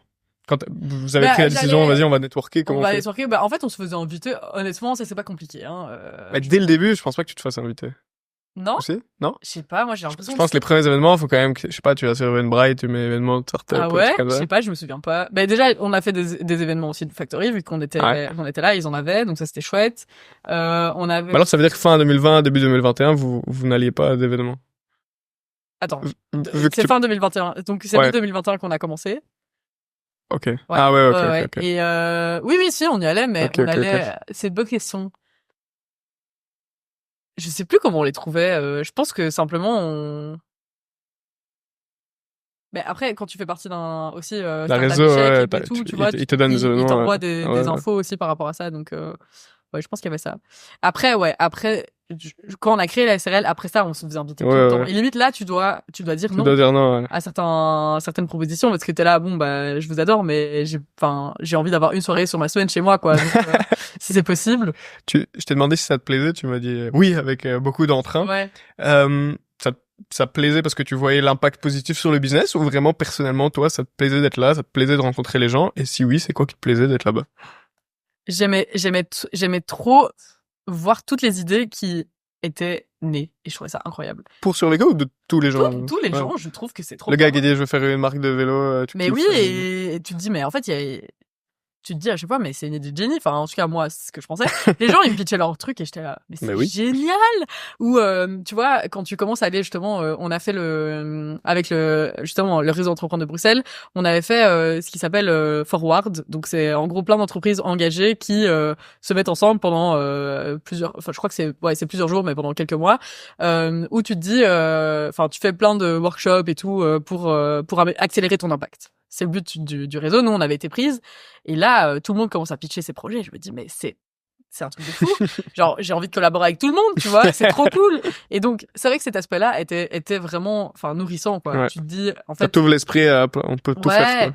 Et t'es pas seul, quoi. T'es pas le seul. Parce que parfois, tu te dis, purée, moi, j'essaie de faire de l'impact. Et puis, t'as des gens qui disent, ah, mais non, on va pas prendre ton team building parce qu'on va aller faire un bowling ou on va aller faire un karting. C'est la deuxième fois cette semaine, c'est chiant, tu vois. Et puis après, tu vas en networking et là, tu te dis, en fait, il y a vraiment un réseau impactant à Bruxelles et ils sont en train de cartonner et c'est chouette, quoi, tu vois. Donc ça, j'aimais vraiment bien. Et puis, je te rejoins là-dessus. Même ça représente, je sais pas, moins d'1% des gens de Bruxelles. Juste quand, je sais pas, tu changes un peu tes normes et ton entourage dans ta tête, tu te dis un peu, en fait, tout le monde est en train de faire des trucs assez stylés autour de moi. Vas-y, moi aussi, je vais me donner à fond dans le truc. Je trouve c'est chouette juste pour, je sais pas, le mindset, les valeurs que t'as. C'est assez cool. Au début, quand je faisais ça tout seul, c'est vrai que t'as facilement la réflexion de te dire, qu'est-ce que je suis en train de faire là? Mais après tu vois que tout le monde a les mêmes peurs, les mêmes contraintes, tout le monde galère ou tout le monde kiffe sur les mêmes thématiques entre guillemets, et c'est vrai que là à ce moment-là tu commences à profiter un peu plus parce que je sais pas, tu deviens un peu plus normal dans ta tête, même si ça reste quand même une minorité de la population qui entreprend, tu deviens quand même un peu plus, ça devient un peu plus banal de le faire, et je trouve c'est à ce moment-là que j'ai personnellement commencé à profiter quand j'ai vu qu'en fait ça va, j'étais pas un gros malade, il y a plein de gens qui le font, quoi. Donc je te rejoins sur ce côté. Yes. Et ce que je voulais dire par rapport à l'entrepreneuriat aussi, c'est que il y a beaucoup d'hommes quand tu vas à ce genre de networking, et puis après en fait quand tu commences à aller dans certains réseaux et tout, tu trouves des femmes entrepreneurs et des réseaux spécialisés un peu ou non, je crois qu'on a pas spécialement des réseaux spécialisés, mais juste j'ai l'impression déjà, mais j'ai pas de chiffres. Donc là, je vais peut-être dire une grosse infamie encore. J'ai des chiffres sur un truc et j'espère que c'est ça que tu vas dire, comme ça je vais pouvoir faire le malin. Yeah! Alors, j'espère pour toi. j'allais dire, il y a X femmes entrepreneurs j'ai l'impression qu'il y a plus de femmes entrepreneurs dans l'entrepreneuriat engagé Ok. que dans l'entrepreneuriat non engagé. C'est pas ça, mais vas-y, sors ton chiffre. Je me posais une question, quel est le chiffre? 2, justement. Je voulais savoir. Non, il y a 2,5 fois plus de femmes entrepreneuses dans les entrepreneurs 18-30 que dans les entrepreneurs 40+. Ah! Donc les mentalités changent. Voici la stat. Merci, c'est une stat. Non, en vrai, premier degré, c'est super intéressant. Et je pense que c'est corrélé à ce que je dis parce que il y a plus de jeunes dans l'entrepreneuriat engagé que donc aussi. Ça fait voilà. sens, tu vois. Bon travail. Exactement ce que j'allais dire. Ah, heureusement que tu es là avec les chiffres. Sinon, comment j'aurais fait? Non, mais donc voilà. Du coup, la réflexion que j'avais, c'était que il y avait cette partie-là, et je pense que on avait une discussion aussi par rapport à ça, mais que quand t'es jeune, que t'es une femme et que t'es entrepreneur, t'as quand même du taf, quoi. T'as du taf. À quel niveau? Je reviens sur cette partie. Donc j'avais fait un jour un jury. Quelqu'un m'avait invité. Ah merde. Tiens, bon, je m'en vais, je vais aux toilettes, moi. Comme ça, je vais encore me perdre 15 minutes dans les bureaux. Il a pas trouvé les toilettes, donc. Non, j'ai trouvé les toilettes. C'est le chemin en retour. J'ai visité un quart des bureaux, c'était pas mal. J'espère que t'as aimé. Beau bureau. Sponsorisé par XLG. Merci XLG. Non, mais donc voilà, qu'est-ce que je veux dire? Ouais, Startup Game. Donc j'ai été à ce fameux jury où je me suis vraiment rendu compte que on essayait toujours de me rabaisser à soit à tes stagiaires ou tiens tu vois t'as quand même un truc où il y a écrit jury dessus, tu vois, enfin je veux dire ils ont juste à lire ce qu'il est écrit en grand là, jury. Et puis t'as tout le monde qui est en mode il faut pas t'asseoir là, hein, tu vas de l'autre côté de la table, ou tu vois, et on te ramène toujours à cette position là de t'es super jeune et donc t'as rien à faire ici, et voilà, et en fait t'es aussi. Tu penses que c'est lié à jeune ou c'est plus femme ou... je sais pas quelles lunettes il faut prendre. Parce que moi j'ai l'impression qu'en tant que jeune entrepreneur c'est un truc qui arrive aussi. Ouais, enfin t'assois pas là, c'est pour les jurys là. Ouais. Non, mais après je sais pas. J'ai pas je peux pas me positionner là-dessus. Ouais. Mais c'est ton ressenti parfois. Le ressenti fait que parfois tu sens quand même il y a des stéréotypes, il y a des études qui sont là. Ou peut-être on va plus te donner des conseils, j'ai l'impression aussi, tu vois. Genre on va t'appeler ma petite chérie, tu vois, des trucs comme ça, et j'étais là. Ouais, ok, mais non, non, j'insiste. Non, et donc voilà. Après, les études sont là pour appuyer des vrais faits. Moi, je donne juste mon expérience. J'ai une autre étude sur les femmes sales sont plus performantes que les hommes sales. Ah, nice. Je sais pas si je pense que du call calling sur LinkedIn, il y a plus de réponses quand c'est un lead par une femme que par un homme. Ok. C'est un truc que j'avais lu sur LinkedIn justement. Ah, mais super intéressant, ouais. Donc il y a des avantages aussi peut-être. Nice. Ouais. Non, moi je pense que ce qui compte dans l'entrepreneuriat finalement, c'est le fait d'être d'oser, quoi. Genre vraiment oser, parce que je me souviens que au début j'osais pas, j'envoyais un peu des messages un peu nuls, tu vois, vraiment en mode bonjour, voilà, je suis cofondatrice de Survico et blablabla, je racontais ma vie. Et puis à un moment je viens de là-bas, j'aime bien faire je suis née à Brest. Non, et donc et à un moment je me suis dit tu sais quoi, en fait j'en ai rien à faire, vas-y, j'envoie des messages un peu what the fuck. Eh ben ça a trop marché. Je me souviens c'est quoi tes messages what the fuck? Mais genre bon, je vais pas citer l'entreprise, mais du coup, j'envoie à une grosse entreprise quand même où je voulais vraiment qu'on rentre. T'envoies à qui? Au RH. Au RH. Donc tu vas sur LinkedIn, tu mets la boîte RH filtre et tu le trouves. Et j'y vais. Et puis je lui envoie j'avais vu qu'il faisait toute une campagne publicitaire sur le fait de se lever le lundi et genre d'avoir, tu vois, de kiffer son lundi, quoi. Donc chaque fois tu checkes un peu ce qu'ils ont posté pour essayer de faire un lien sympa. Pour le coup, ouais. Et est-ce que le DRH est toujours au courant de ce que la boîte a posté aussi? Ouais, ça dépend, mais là pour le coup, il était super compétent, et je lui envoie genre en titre de mon message c'était leur campagne mais remise en mode vous voulez kiffer votre lundi, enfin un truc du style, tu vois. Trop bien, ouais. Et puis je lui envoie ça et direct il m'a répondu, il m'a donné son numéro, et après voilà, je veux dire on a fait 2 team building avec eux, je pense. Pareil, une autre boîte un peu plus jeune, et eux j'avais vu qu'ils venaient de se faire ils venaient d'avoir un certificat genre Better Place, enfin un truc du style genre Best Place to Work ou un truc du style, et et du coup, je vais chercher des infos sur eux et tout. Et pareil, tu vois, j'envoie un petit truc un peu, tu vois, vraiment rentre dedans à mort, quoi. Et ça marche. Et avec eux, pareil, 3 team building après, on était là. Et je me dis, mais c'est trop fou, quoi. Enfin, c'est dingue. Alors que, limite, ça m'a pris moins de temps de faire ça que d'écrire. Parce que juste, j'étais là, bon, bah, let's go, on teste un truc et on voit, tu vois. Et puis, il y a des cas où ça a pas marché. Et c'est OK. Mais je crois que parfois, c'est... Bah, la plupart du temps, ça marche pas. Enfin, Oui. plus de temps, ça marche pas que ça marche, toi. Ouais, mais bon, je suis optimiste, donc je suis sûr qu'il faut que ça marche. Mais je suis d'accord, ouais. Partie Et du donc, jeu, ouais. c'est dur aussi parfois de se prendre des vents et tout. Donc, Mais au fur et à mesure du temps, je suppose, ça fait plus mal au début qu'après 2 ans. Je suppose. Ouais. Et de toute façon, quand t'as déjà tous tes clients derrière, t'es Ouais. OK, Ouais, mais au début, je crois que tu prends tout personnellement. Il sait pas ce qu'il rate, lui. Ouais, genre, tu vois, la personne, elle le voit, elle répond pas, et genre, tu le prends hyper perso, t'es en mode, oh non, j'ai trop mal écrit mon message et tout. La personne s'en fiche. Parce que maintenant, je suis de l'autre côté. Tu reçois les messages. C'est vrai que, bon, moi, je m'oblige à répondre la plupart du temps. Parce que. Tu réponds à tout? J'essaye. Non, les messages automatiques, je réponds pas. Ouais. Genre, les messages, tu vois, où c'est in-mail et tout, bon, ça, abusez pas, je vais pas répondre. Mais par contre, les messages où vraiment la personne a écrit un message, elle... Quand tu vois que c'est customisé, je suis d'accord. Non, mais là, je me sens mal pour la personne, mais je suis en mode, bon, allez, je vais lui répondre. Et donc, je réponds, mais tu réponds au message style, Charlotte, comment ça se passe en ce moment, ton business, blablabla? Non. OK. Non, mais... Si c'est un peu pertinent, oui, tu vois. Okay. Si ils sont en mode ah ben tiens s'ils ont drop le même message à 1000 personnes, ouais, je sais pas. En vrai, ça dépend aussi du moment, tu vois. Si j'ai le temps, bah je vais vite répondre, j'envoie des os pas intéressés ou alors oui, bah tiens à telle personne, tu vois. Mais maintenant que je suis de l'autre côté, je comprends que les gens me répondaient pas, tu vois. S'ils sont pas intéressés, ça sert à rien. Ouais. Donc voilà. OK. On peut creuser un peu plus ce truc de, je sais pas, tu t'es senti parfois un peu mise à l'écart justement parce que t'étais jeune ou femme entrepreneuse. C'est quoi les moments où tu t'es dit, je sais pas, peut-être j'ai perdu en crédibilité juste parce que je suis jeune ou juste parce que je suis une femme. T'as des moments au-delà de ce startup game qui te viennent en tête ou pour toi ça a été assez, enfin t'as pas trop ressenti de discrimination à ce niveau-là?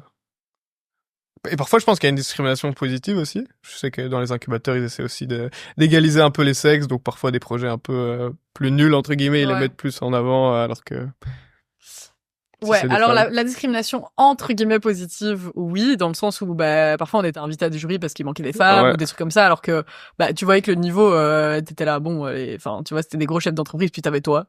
T'étais en mode, ok, bon, ça me va, mais c'est chouette, c'est cool, tu vois, c'est cool, mais clairement, bon, t'es en mode, ok. Après, c'est, enfin, après, ouais. J'ai pas vraiment de position par rapport à ça, mais, enfin, j'ai une position, mais non, mais ton ressenti, quoi. Mais en tout cas, mon ressenti, par rapport au fait d'être femme entrepreneur, je pense que,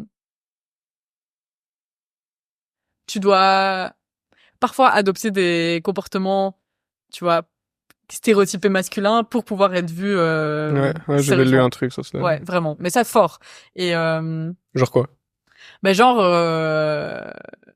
Genre typique, t'as un problème avec un fournisseur, t'énerves un peu. Mais moi je suis un chihuahua, je crie sur les gens. Non, mais je veux dire, enfin, à un moment, allez, et en fait, ils prennent pas au sérieux, quoi, tu vois, les deux petites nénettes, comme ils nous appellent.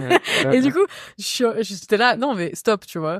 Et il y a eu un moment où, enfin, ouais, c'est un peu la honte, mais où limite, j'allais demander à mon compagnon, vas-y, est-ce que tu veux pas appeler à ma place parce que en fait, ils s'en tapent, quoi, tu vois, ils s'en foutent.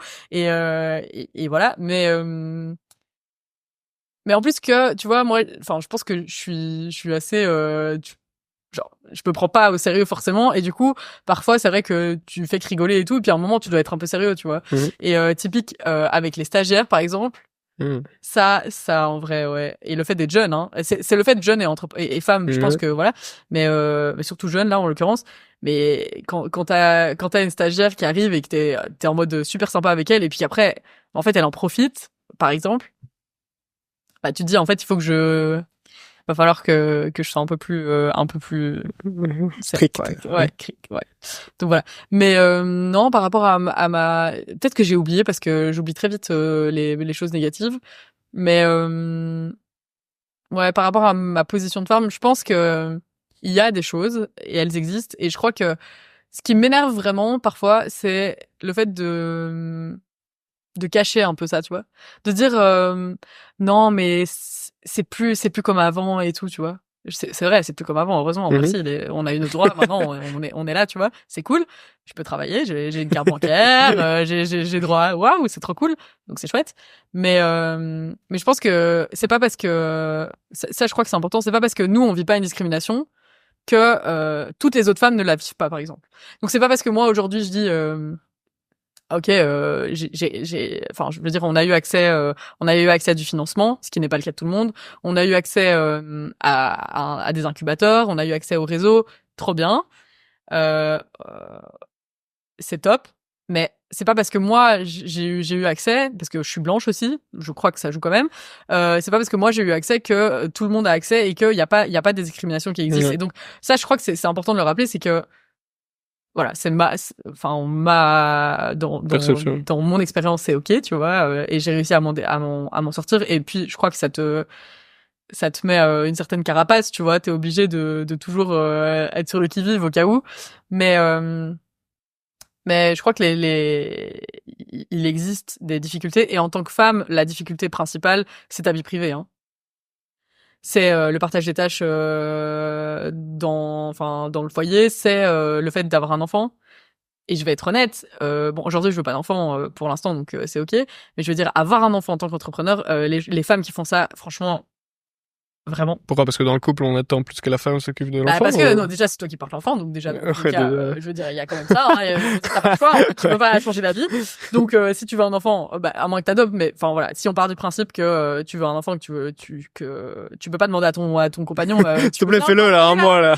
Tu peux pas, on fait 4 mois et demi chacun et on y va, tu vois. Non, tu peux pas faire ça. Donc déjà il y a ça, il y a le fait qu'après tu dois t'arrêter de travailler, tu gagnes plus d'argent. Ah, bon, il doit y avoir des aides qui existent, mais honnêtement, c'est chaud. Et puis même, tu vois, enfin, je pense que t'as une insécurité de fou qui t'oblige à reprendre le travail hyper vite, et c'est pas forcément bien ni pour toi ni pour l'enfant, tu vois. Donc, enfin après, je juge pas, et c'est très bien. C'est pas un jugement de valeur ou quoi, mais moi, en tout cas, je pense que j'aurais eu du mal à concilier les deux, quoi. Donc voilà, je pense qu'il existe encore des choses sur lesquelles on peut s'améliorer. Et d'ailleurs, il y a plein d'endroits où ils bossent là-dessus, et heureusement, quoi. C'est super chouette. Et j'étais trop en train de penser à ce que tu disais, je pensais pas à la question d'après. Là, je sais pas, j'étais en train de réfléchir. Enfin, c'est fatigant de devoir, tu dis, tu vas toujours être sur le qui-vive, de toujours avoir cette carapace-là. Je sais pas, c'est quelque chose, je sais pas, t'as dû apprendre à faire, ou t'as eu des mauvaises expériences qui ont fait que t'as dû commencer à faire ça. Enfin. Ouais. Après, moi, je l'ai pas vécu comme ça. Je crois que la partie difficile de l'entrepreneuriat, elle est déjà assez grande comme ça. Je veux dire, t'as pas forcément le temps de penser aux inégalités que tu vis ou quoi. Ouais. Enfin, t'es déjà en train de batailler pour que ton projet soit connu, pour que ton marché puisse être éduqué au fait que maintenant il y a plus que des team building de base, mais tu peux aussi en faire des engagés. Tu dois penser à la com, tu dois penser enfin en vrai t'as pas trop le temps de penser à ça, mais là avec du recul t'as l'impression que t'as dû en faire plus? Je sais pas si j'ai dû en faire plus, mais ouais, je sais pas. Je pense que j'ai dû en faire au moins autant. Ça c'est sûr. Après ouais, il y a eu des moments où je me disais purée, mais je voudrais juste être un homme et qu'on arrête, enfin tu vois.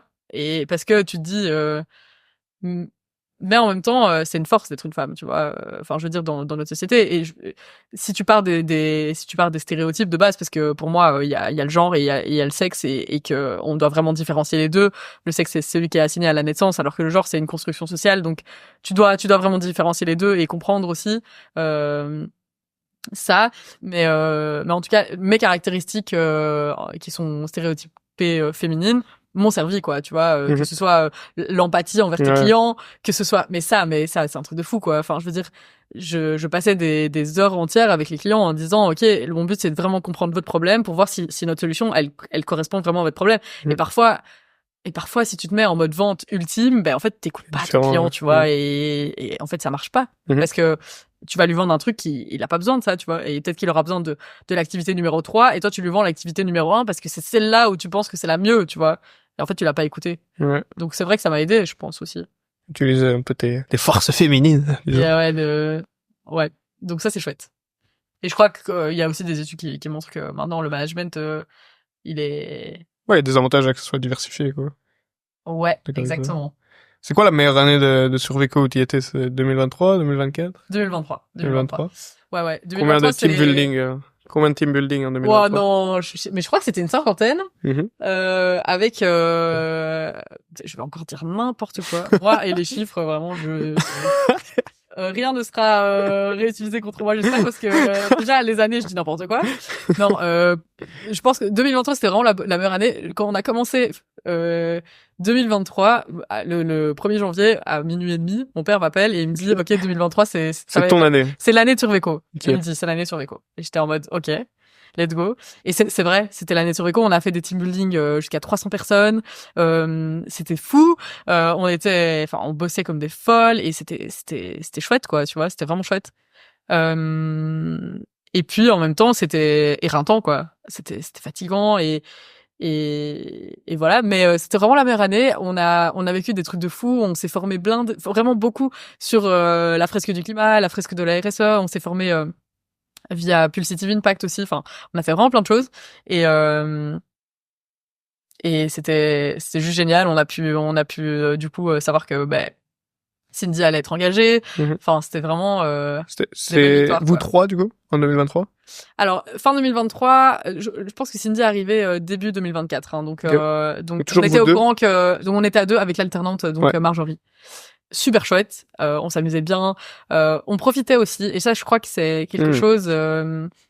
On a fait en 2023, je crois, on a fait une mise au vert avec Laura qu'elle l'avait organisée elle. Une mise au vert. Une mise au vert, ouais, mise au vert, V-E-R-T.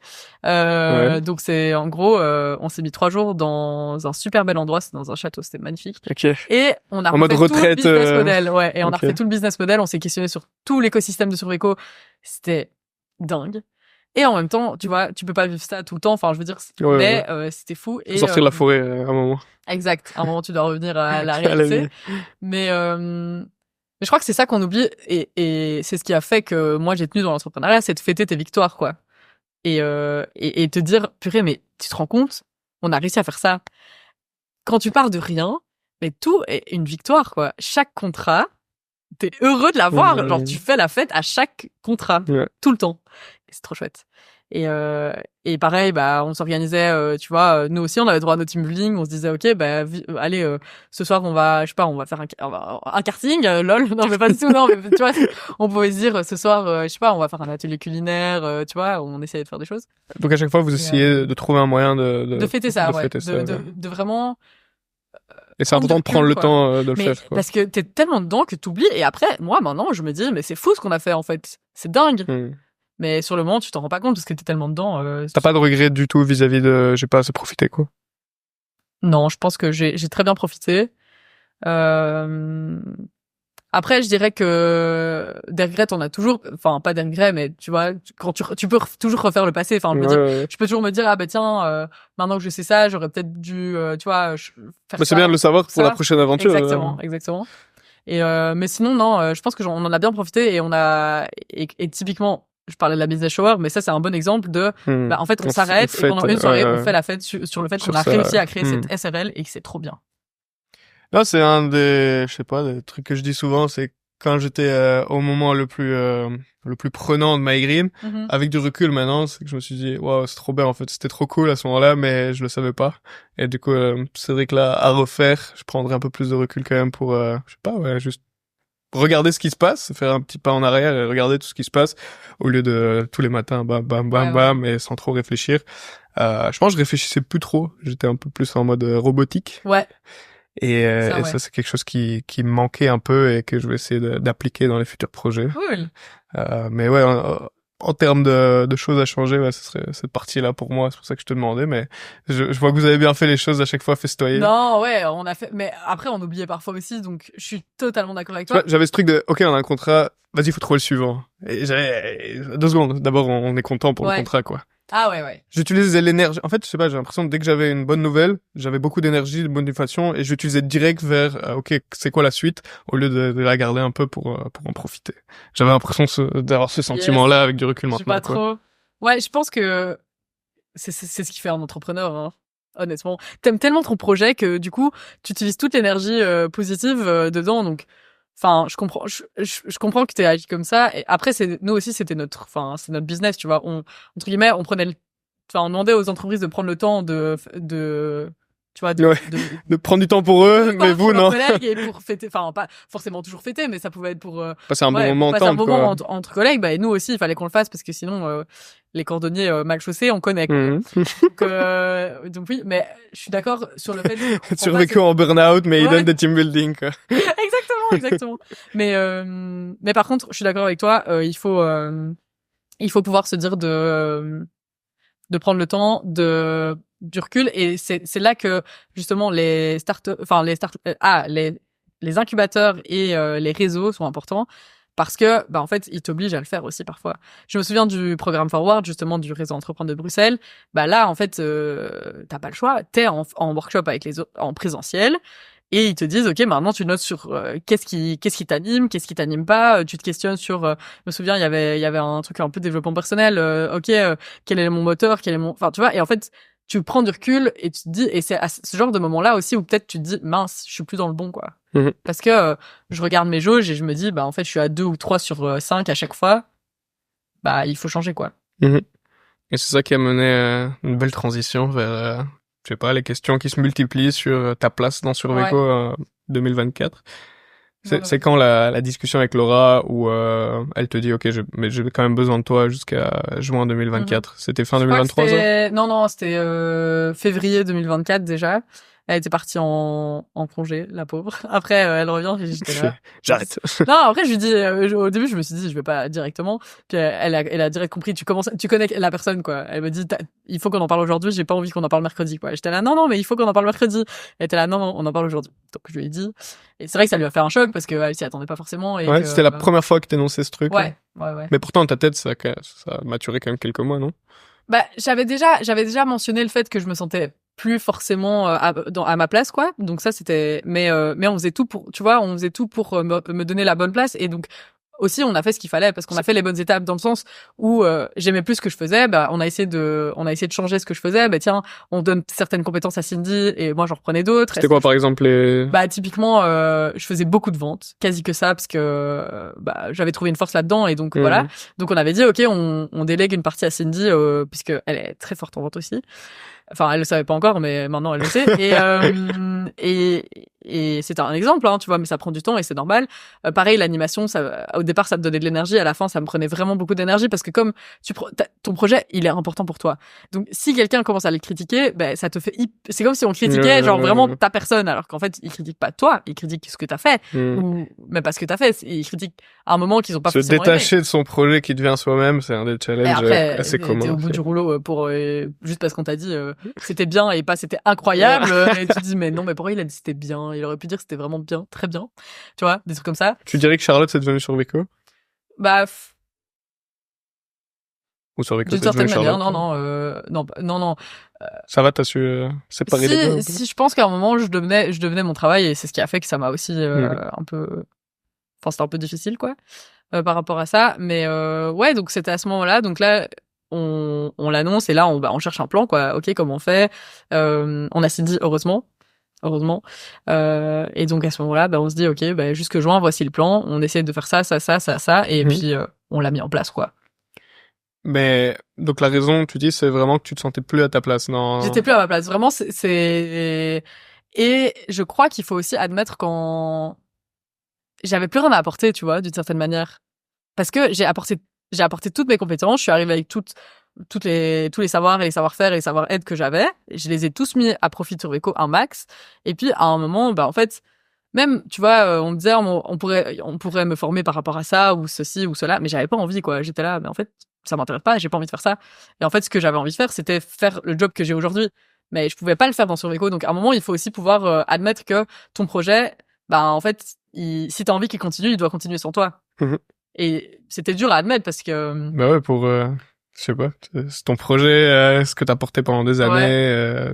D'une certaine manière, t'as un peu envie de rester impliqué dans ce que t'as créé, non?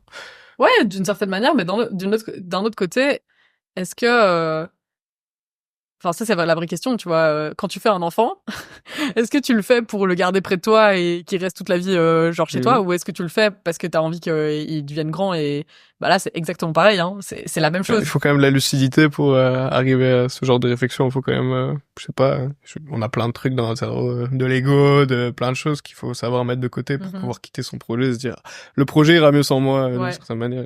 Ouais, c'est pas facile, hein. Il y a eu des moments où j'étais là, ah, ça fait mal, genre, je peux pas, genre, rester un tout petit peu, ou, non, mais c'était mieux, je trouve ça bien que maintenant, bah, Laura puisse le gérer et qu'elle puisse en faire ce qu'elle veut, en fait, parce que, aujourd'hui, j'ai pas envie d'être un frein à la croissance, et donc, T'étais devenu un frein, tu penses? je sais pas. Je crois pas que j'étais devenu un frein à la croissance, mais je crois que d'une certaine manière, le fait d'avoir un salaire à payer en moins, c'est déjà pas mal, et le fait d'avoir, bah allez, j'apportais plus autant dans la croissance et tout, ben je pense que ça peut redonner une motivation et voilà.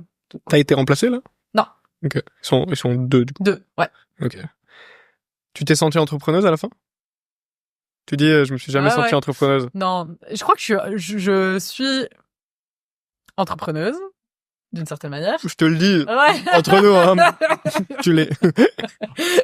Mais non, je crois que j'ai pas le mindset, tu vois, de toujours vouloir.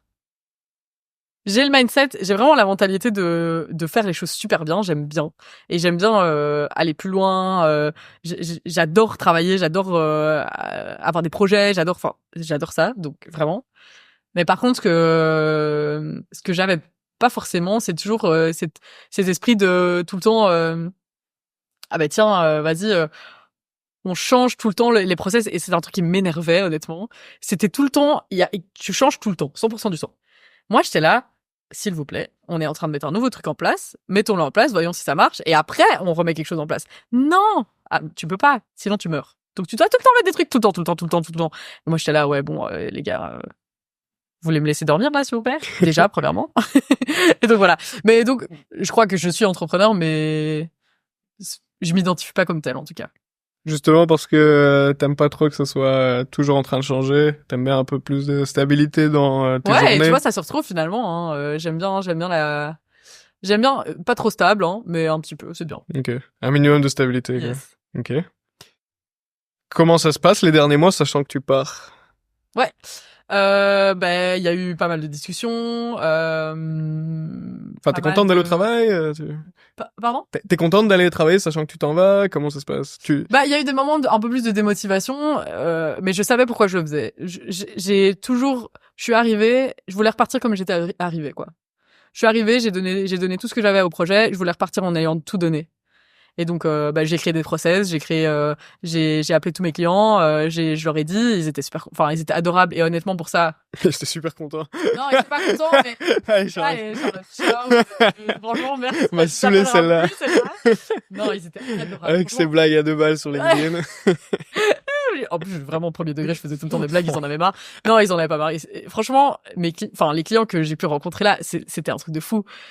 Ils étaient trop mignons, ils étaient là, enfin tout le monde était content pour moi parce qu'ils me disent bah on sent que c'est la bonne décision pour toi donc let's go. Et puis bah enfin il y en a certains qui étaient là bah on continue, enfin c'est pas parce que t'es plus dans Surveco et j'en ai déjà rappelé, il y en a plein où on s'appelle et on est en mode ah bah tiens j'ai vu que t'avais telle certification, nous on aimerait bien la même, bah enfin tu vois. En fait, c'est un réseau de fous et aujourd'hui, c'est toutes des responsables ESG parce que bon il y a majoritairement des femmes en tout cas qui ont le même job que moi et aujourd'hui bah en fait il y a encore plus de raisons de s'appeler quoi et donc c'est chouette. Mais ouais les derniers mois il y avait des super hauts parce que beaucoup de remerciements, t'as été voir mes posts donc t'as vu aussi, enfin c'était un truc de fou de voir le nombre de personnes. Ouais, ton post de j'ai quitté Surveco, je crois qu'il a marché 3 à 4 fois plus que tes autres posts en moyenne. C'est un truc de fou quoi, et tu te dis purée mais toutes ces personnes-là que j'ai rencontrées dans cette aventure qui viennent me dire merci et c'est trop beau et ça m'a vraiment boosté. Et puis bah c'est le fait de savoir le travail bien fait de se dire OK, bon, je vous laisse tout, vous pouvez y aller. vous avez toutes les clés en main pour continuer et maintenant vous avez plus besoin de moi, quoi. Ouais, t'as quitté proprement, quoi. Y a pas eu de problème d'exit. T'as vendu Non. tes parts tranquillement. C'était au 30 juin. Enfin, je suis vraiment partie comme on avait prévu et avec du coup toutes les données qui étaient bien rentrées dans notre SharePoint, tout était là et c'était bon, quoi. Je dirais, tous les clients étaient au courant que je partais. Donc... Ouais. T'as fait ça bien, quoi. Ouais, je crois. Du mieux que je pouvais, en tout cas. Ta dernière acti, c'était comment? Ton dernier team building que t'as donné? Le dernier, ah, mais attends, c'était trop beau. C'était trop beau, le dernier team building avec DuckMotion, qui est dans le réseau entreprendre de Bruxelles. Truc de fou. Pardon, je tape sur la table, j'ai pas le droit. T'inquiète. Du moment où tu l'exploses pas à la table, ça va. Ça va, on fait ça. C'était en fait, c'est une start-up, quoi. Bon, enfin, ils sont déjà quand même avancés, ils sont plus d'une vingtaine, mais C'était vers mi-juin, ça? C'était, ouais, quasi fin juin, je crois que c'était vers le 29, 15, 20, non, okay. pas le 20, pas le 29. Mais, et du coup, c'était eux, mon dernier team building, c'était trop chouette. Tu termines, dans un endroit, c'était magnifique et tout. Franchement, juste, une bonne manière de clôturer, les choses, quoi. C'était vraiment trop beau. Et beaucoup d'émotions, de nostalgie, de tristesse. L'émotion, je l'ai eu avec un autre client, mais je vais peut-être pas les mentionner. Mais une cliente que j'ai connue au tout début de Surveco et qui m'a donné pas mal de conseils. Et puis en fait, on devait travailler ensemble l'année passée. Mais le jour où ils avaient leur team building, on avait déjà un autre team building, donc on n'a pas pu travailler avec eux. Et là, cette année, on a pu travailler avec eux aussi fin juin. Et vraiment, enfin, on avait les larmes aux yeux toutes les deux parce que c'était trop beau, quoi, de se dire, en fait, on s'est suivis pendant plusieurs années et aujourd'hui, on a organisé leur team building. Ils étaient plus d'une centaine de personnes.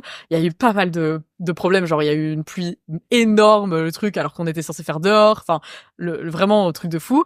Mais c'était juste trop bien parce que, en fait, on a organisé ça ensemble. Ça a super bien marché. Tout le monde s'est super bien amusé. Et au final, voilà, on en repart. Ouais. On a réussi à travailler ensemble, quoi. Ouais, chouette.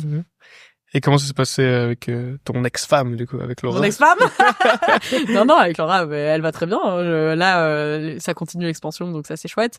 Et puis voilà, c'est juste une fin où il faut se dire au revoir, donc c'est pas toujours facile, hein, évidemment.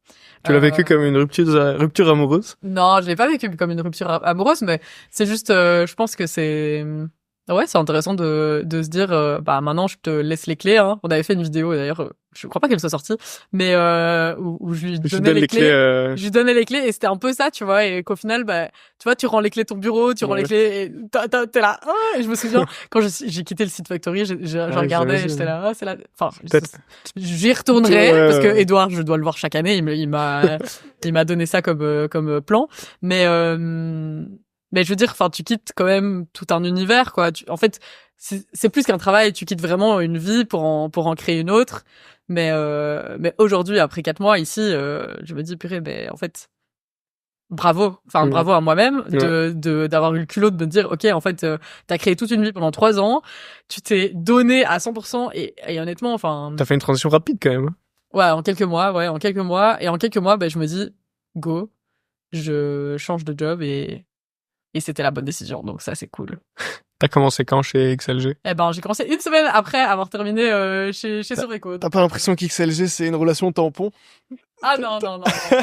Parce que, enfin, je sais pas, je pense que beaucoup de gens après 3 ans à fond dans une startup auraient quand même pris quelques mois ou quoi, juste pour, c'est ce que j'avais prévu, pour partir en vacances ou alors, faire une transition. Non, justement, je crois que XLG c'était un coup de cœur plus qu'une. Okay. Alors pourquoi? Parce que de base je comptais prendre les 2 mois de vacances pour moi, mais ils avaient besoin de moi maintenant et donc j'ai dit ok, c'est bon, let's go, on y va. Et je me suis dit en fait tu préfères quoi, avoir un job dans 2 mois et peut-être que tu t'aimeras moins ou te lancer direct et partir là où tu penses que tu seras bien, quoi. Ouais.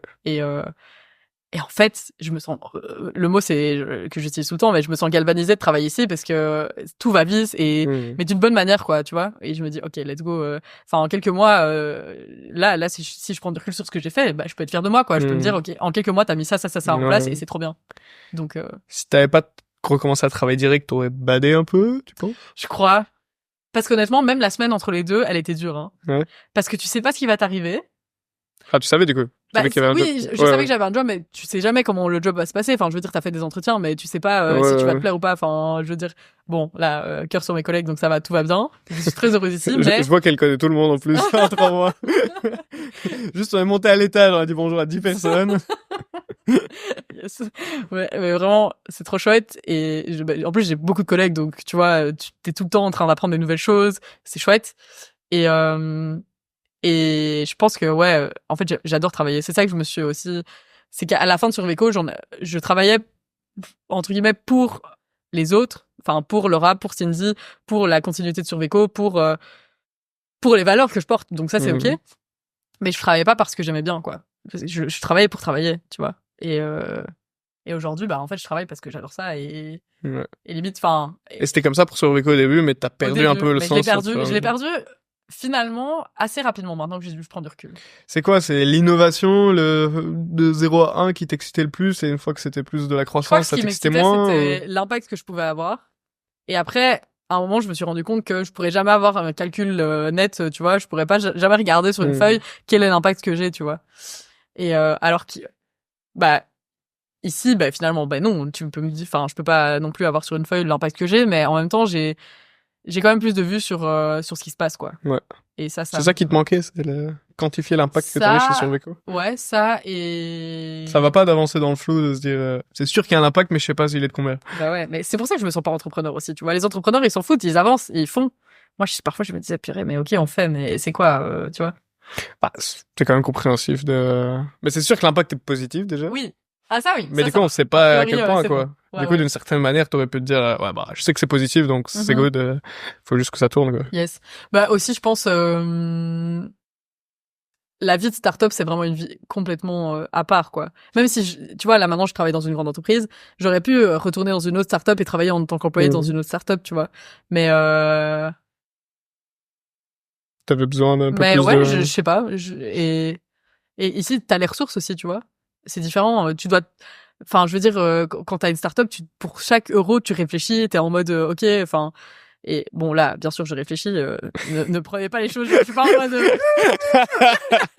J'en ai rien à faire. Non, non, mais je veux dire, malgré tout, t'as les ressources à ta disposition, que ce soit des ressources, des compétences. Je veux dire, si je sais pas quelque chose, ben j'ai juste à ouvrir le bureau d'à côté et dire, bon, est-ce que vous avez la réponse à ma question, tu vois?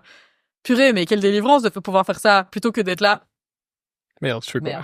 Ben attends, je vois mon coach dans 2 semaines. Et puis même ton coach, si ça se trouve, il a même pas la réponse en fait, parce qu'il connaît pas ta réalité. Donc ici, bah eux, tout le monde a la même réalité et on s'entraide et on y va quoi, tu vois. Donc ça c'est chouette. Je pense que c'est chouette, avant de commencer à clôturer doucement, de revenir un peu sur ce que tu disais au tout début de ce podcast, sur ce fait de... C'est dur de quitter sa startup, d'arrêter. Quand tu l'as dit, il y a beaucoup de gens qui étaient aussi en train de souffrir de leur startup comme ça. Moi-même, honnêtement, quand on a arrêté MyGreen, je sais pas, vis-à-vis de moi-même, j'ai pas pu me dire directement que j'arrêtais. D'abord, c'était en pause. Et puis, je sais pas, c'est un peu comme une rupture. D'abord, on fait un break, et puis, et puis on rompt vraiment. Et je trouve, je l'ai un peu fait de cette manière. Toi, t'as fait un truc un peu plus brutal, et tu dis que t'as discuté avec des gens, et je comprends carrément que c'est dur quand tu fais des années un projet, et au début, bah, tu te dis ça peut durer pour la vie. On est mariés de toute façon. C'est quoi que t'as ressenti, je sais pas, enfin, développer un peu cette partie-là, je pense que c'est super intéressant, quand tu dis qu'il y a beaucoup de gens qui se sont... T'as peut-être été un électrochoc pour plusieurs personnes de se dire je me retrouve plus dans ce que je fais. Non, je crois pas, mais je crois que t'as raison et merci d'avoir partagé ce que tu ressens. Bah, je crois que les entrepreneurs, de manière générale, souffrent peut-être du système, du contexte aussi parfois. Et moi, ce qui m'a aussi fait vraiment mal, quelques mois avant que je quitte Surveco, il y a plusieurs petites entreprises qui ont fait faillite, tu vois. Ah, ça m'a fait mal, quoi. Je me suis dit, purée, c'était des projets qui faisaient sens. C'était des projets de mutualisation des ressources. C'était vraiment des projets qui avaient du sens, quoi. Et en fait, ces entrepreneurs-là, ils ont dû admettre que leur projet, il était pas soutenable sur le long terme, tu vois. Et ça m'a fait mal. Je me suis dit, purée, mais c'est trop dommage, quoi. Et je crois que c'est une des raisons pour lesquelles aussi, j'ai mis tant d'efforts et d'énergie à donner toutes mes ressources à Surveco pour qu'ils puissent continuer, parce que moi, si Surveco, maintenant, ils font faillite, pour moi, c'est un aveu d'échec. Enfin, là, je ressentirais ça comme un échec, parce que je me dis, mince, ça veut dire que, enfin, c'est dommage, quoi, tu vois, parce que ça a du sens, il faut que ces projets continuent. Mais je crois que c'était dur pour moi, de dire au revoir aussi, parce que, bah,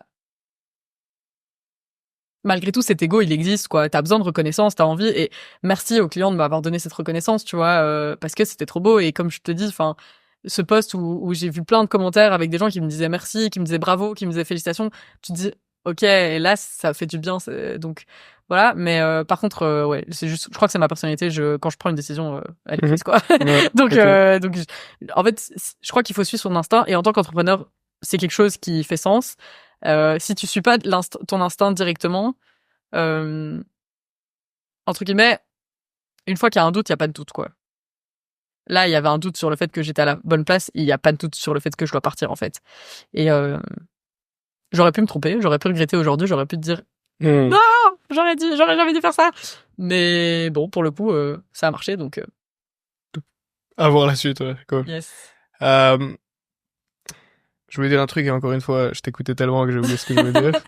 Je disais, enfin, je pense à un truc, c'est quand tu es à fond dans ton projet, le projet devient toi. Ouais. Et du coup, quand tu arrêtes le projet, c'est un peu, tu arrêtes toi-même d'une certaine manière. Et quand les deux sont tellement corrélés entre eux, le projet et toi-même, j'ai l'impression que quand tu l'arrêtes, je sais pas, c'est un peu, je sais pas, c'est bizarre, ça fait des années que les gens te connaissent aussi pour ce projet-là et après t'es plus associé à ce projet. Les gens ont un peu ce truc de, ok, bah, t'es qui du coup, je te connais pas vraiment.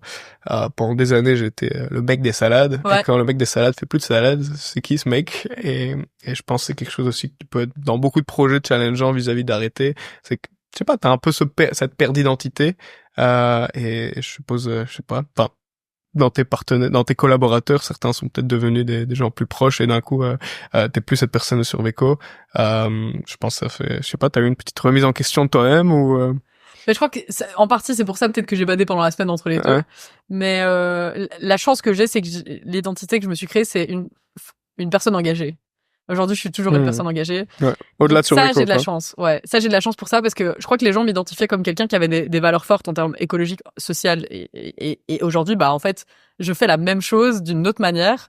J'ai juste changé le statut, j'ai juste changé le nombre de personnes que j'impacte. Et en fait, T'es Charlotte. j'ai de la chance parce que cette identité, je l'avais créée en mode je me suis jamais identifiée justement comme une entrepreneur, Ouais. donc c'était un peu différent.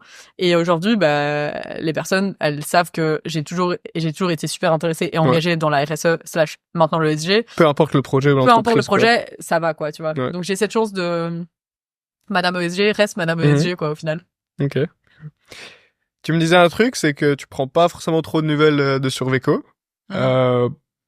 Pourquoi? Enfin, tu dis c'est pour laisser faire leur laisser leur place. J'ai envie de laisser l'histoire se faire. Je prends des nouvelles de loin, juste savoir comment ça va et j'ai pas envie de.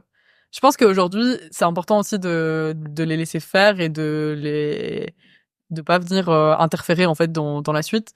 J'ai fait ce que je pouvais, j'ai donné les rênes et aujourd'hui bah évidemment je vais de temps en temps sur le site pour voir les nouvelles activités et je suis là genre bah, au cas où même XLG aurait envie de faire une activité comme ça, bah, je suis au courant, tu vois, je me tiens au courant. Il y a un XLG sur Veco bientôt? Non, pas encore. pas encore prévu, non. Non, mais on travaille avec d'autres anciens partenaires, donc c'est chouette. Mais voilà, je pense que là, elles ont toutes les cartes en main pour performer et pour gérer ça et je les laisse faire parce que voilà, je pense que c'est la bonne position. Ton réseau sur Veco, il te sert beaucoup chez XLG? Il m'a déjà servi plusieurs fois. Ouais. Bah typiquement des clients que j'avais avant, qu'on a maintenant, bah c'est utile de connaître leurs avancées en termes de SG. Donc oui, il m'a déjà servi. Pareil. Ici, on organise la semaine du développement durable européenne. Donc, c'était la semaine dernière, mais on continue encore cette semaine. Rappeler toutes les personnes avec qui on travaillait avant, évidemment. Les formations que j'ai reçues que j'ai fait chez Surveco, bah, je les utilise ici. Typiquement, la fraise du climat, j'en ai déjà organisé 3 ici chez XLG. Donc, bah, malgré tout, c'est utile et je crois que ce réseau-là, il est fort et c'est chouette qu'on puisse s'entraider et partager nos expériences aussi en tant que responsable de l'ESG dans une entreprise, quoi. Carrément. T'as des idées pour la suite? C'est quoi là? C'est se donner à fond dans XLG et on verra ce que ça donne? Alors ouais, pour la suite, vraiment, ben là, notre objectif, c'est de certifier EcoVadis dans l'année, donc on a du travail. Donc là, je suis à fond là-dessus. Super drivé, la pêche le matin. Ouais, à fond. Là ici cette semaine, semaine du développement durable. Donc là, tout à l'heure on a un escape game climat, on a plein de trucs. Jeudi, vendredi, on a pas mal d'activités aussi. Donc vraiment on a de quoi faire et c'est super chouette. Et puis pour la suite, je pense. Un escape game climat, c'est pour gagner l'escape game, il faut résoudre des questions un peu plus de développement durable, c'est ça? Ouais. Ok. Donc c'est un peu survéco en escape game. En escape game, ouais. Mais je l'avais fait, c'est super chouette. Ça s'appelle Code Climat, c'est vraiment sympa. Donc voilà. Chouette journée, un petit podcast le matin, escape game l'après. Ah, je vais être fatiguée ce soir. Sympa. Non, c'est une bonne manière de démarrer la semaine. Trop bien. Une question que j'aime bien finir mes épisodes avec ça. Il y a je sais pas, une étudiante en com ou en RH. Elle aime bien vite fait l'entrepreneuriat, elle aime bien, ça l'intéresse un peu, mais elle a pas forcément d'idée, ou elle en a une, mais c'est assez vague. C'est quoi les conseils que tu lui donnerais, sachant qu'elle a aucune idée de l'écosystème, elle écoute juste un podcast qu'elle a trouvé sur Insta, j'en sais rien. Tu lui dirais quoi? Et en même temps, tu peux te parler un peu à la Charlotte de l'époque. Ouais. Qu'est-ce que tu lui dirais? C'est quoi un peu tes grands apprentissages, tes grands conseils, les grandes choses que t'aurais changé pour finir cet épisode? Ah, j'adore la question. La première chose, c'est oser, vraiment. Oser, vas-y, let's go, fais-le. Et regrette pas. Enfin, même si ça foire, en fait, moi, je me dis, le pire, c'est le pire, ce qui m'est arrivé, c'est pas ce qui aurait pu arriver de pire. Ce qui peut arriver de pire, c'est que tu fasses faillite ou que, genre, il y a un problème, quoi. Mais, je veux dire, si t'es étudiante en com ou en RH et que tu trouves ce podcast, bah, je veux dire, t'as pas grand chose à perdre, donc vas-y, fais-le. Et alors, moi, je dirais un truc que j'ai détesté et où j'ai vraiment appris ça, c'est le fait d'oser demander de l'aide. Ah, je déteste ça. Vraiment, je déteste demander de l'aide. Mais en fait, quand t'es entrepreneur, t'as pas le choix. Que ce soit, je me souviens, que ce soit accepter l'aide d'Edouard quand il nous a proposé, par exemple, ça, de base, j'étais là, non, je vois pas pourquoi est-ce qu'on accepterait son aide, mais en fait, pourquoi est-ce qu'on l'accepterait pas, tu vois, au contraire, c'est trop chouette, let's go. Pareil, le fait d'oser demander tiens t'es en networking, tiens, est-ce que tu connais quelqu'un qui pourrait être intéressé par notre concept, ou oser demander toi t'as créé ta SRL, est-ce que tu peux me donner le contact de la personne, enfin tu vois. Et donc je pense que voilà, comme tu l'as dit aussi, se faire accompagner. Nous on s'est fait accompagner justement par la fabrique à SRL pour la création de la SRL. En fait ça nous a fait gagner des heures et des heures, et ok, tu payes un petit peu, mais honnêtement c'était pas non plus exagéré, mais en fait tu gagnes des milliers d'heures, et en fait c'est ce qui est le plus important, donc se faire aider et donc enlever cette idée j'ai besoin de personne, moi je fais mon truc, accepter de demander de l'aide. Et se lancer parce que en fait tout le monde, je trouve que, et ça c'est peut-être un truc qui revient souvent aussi dans les incubateurs, parce que le but c'est de, entre guillemets, te faire monter de petit à petit, mais en fait va rencontrer ton client, va rencontrer essaye de lui vendre un truc, même si tu l'as pas encore, tant pis, mais go, fais-le, tu vois, parce que sinon tu te lanceras jamais. Si t'attends que tout soit parfait, tu le feras jamais. Et voilà, et puis s'amuser et fêter, célébrer. T'as un conseil plus féminin par hasard? C'est une bonne question. Moi je dirais c'est une bonne question. Non, tu donnerais les mêmes conseils à un entrepreneur masculin que féminin? Féminin c'est la même chose, mais peut-être encore plus oser, quoi, en tant que femme. Encore plus, vas-y, let's go, et être sûr de soi, et pas se dire, je pense que parfois tu te dévalorises et tu te dis, en fait, qu'est-ce que je fais là? Le syndrome de l'imposteur, et du coup de l'impostrice. Moi, je l'ai vécu tout le temps. Je le vis parfois encore. Et en fait, faut pas l'écouter, la petite voix. Laisse-la dans ta tête, mais tu coupes et après tu y vas, quoi. J'adore ce que tu dis. J'adore tout ce que t'as dit au cours de ces 2 dernières heures. C'était trop bien.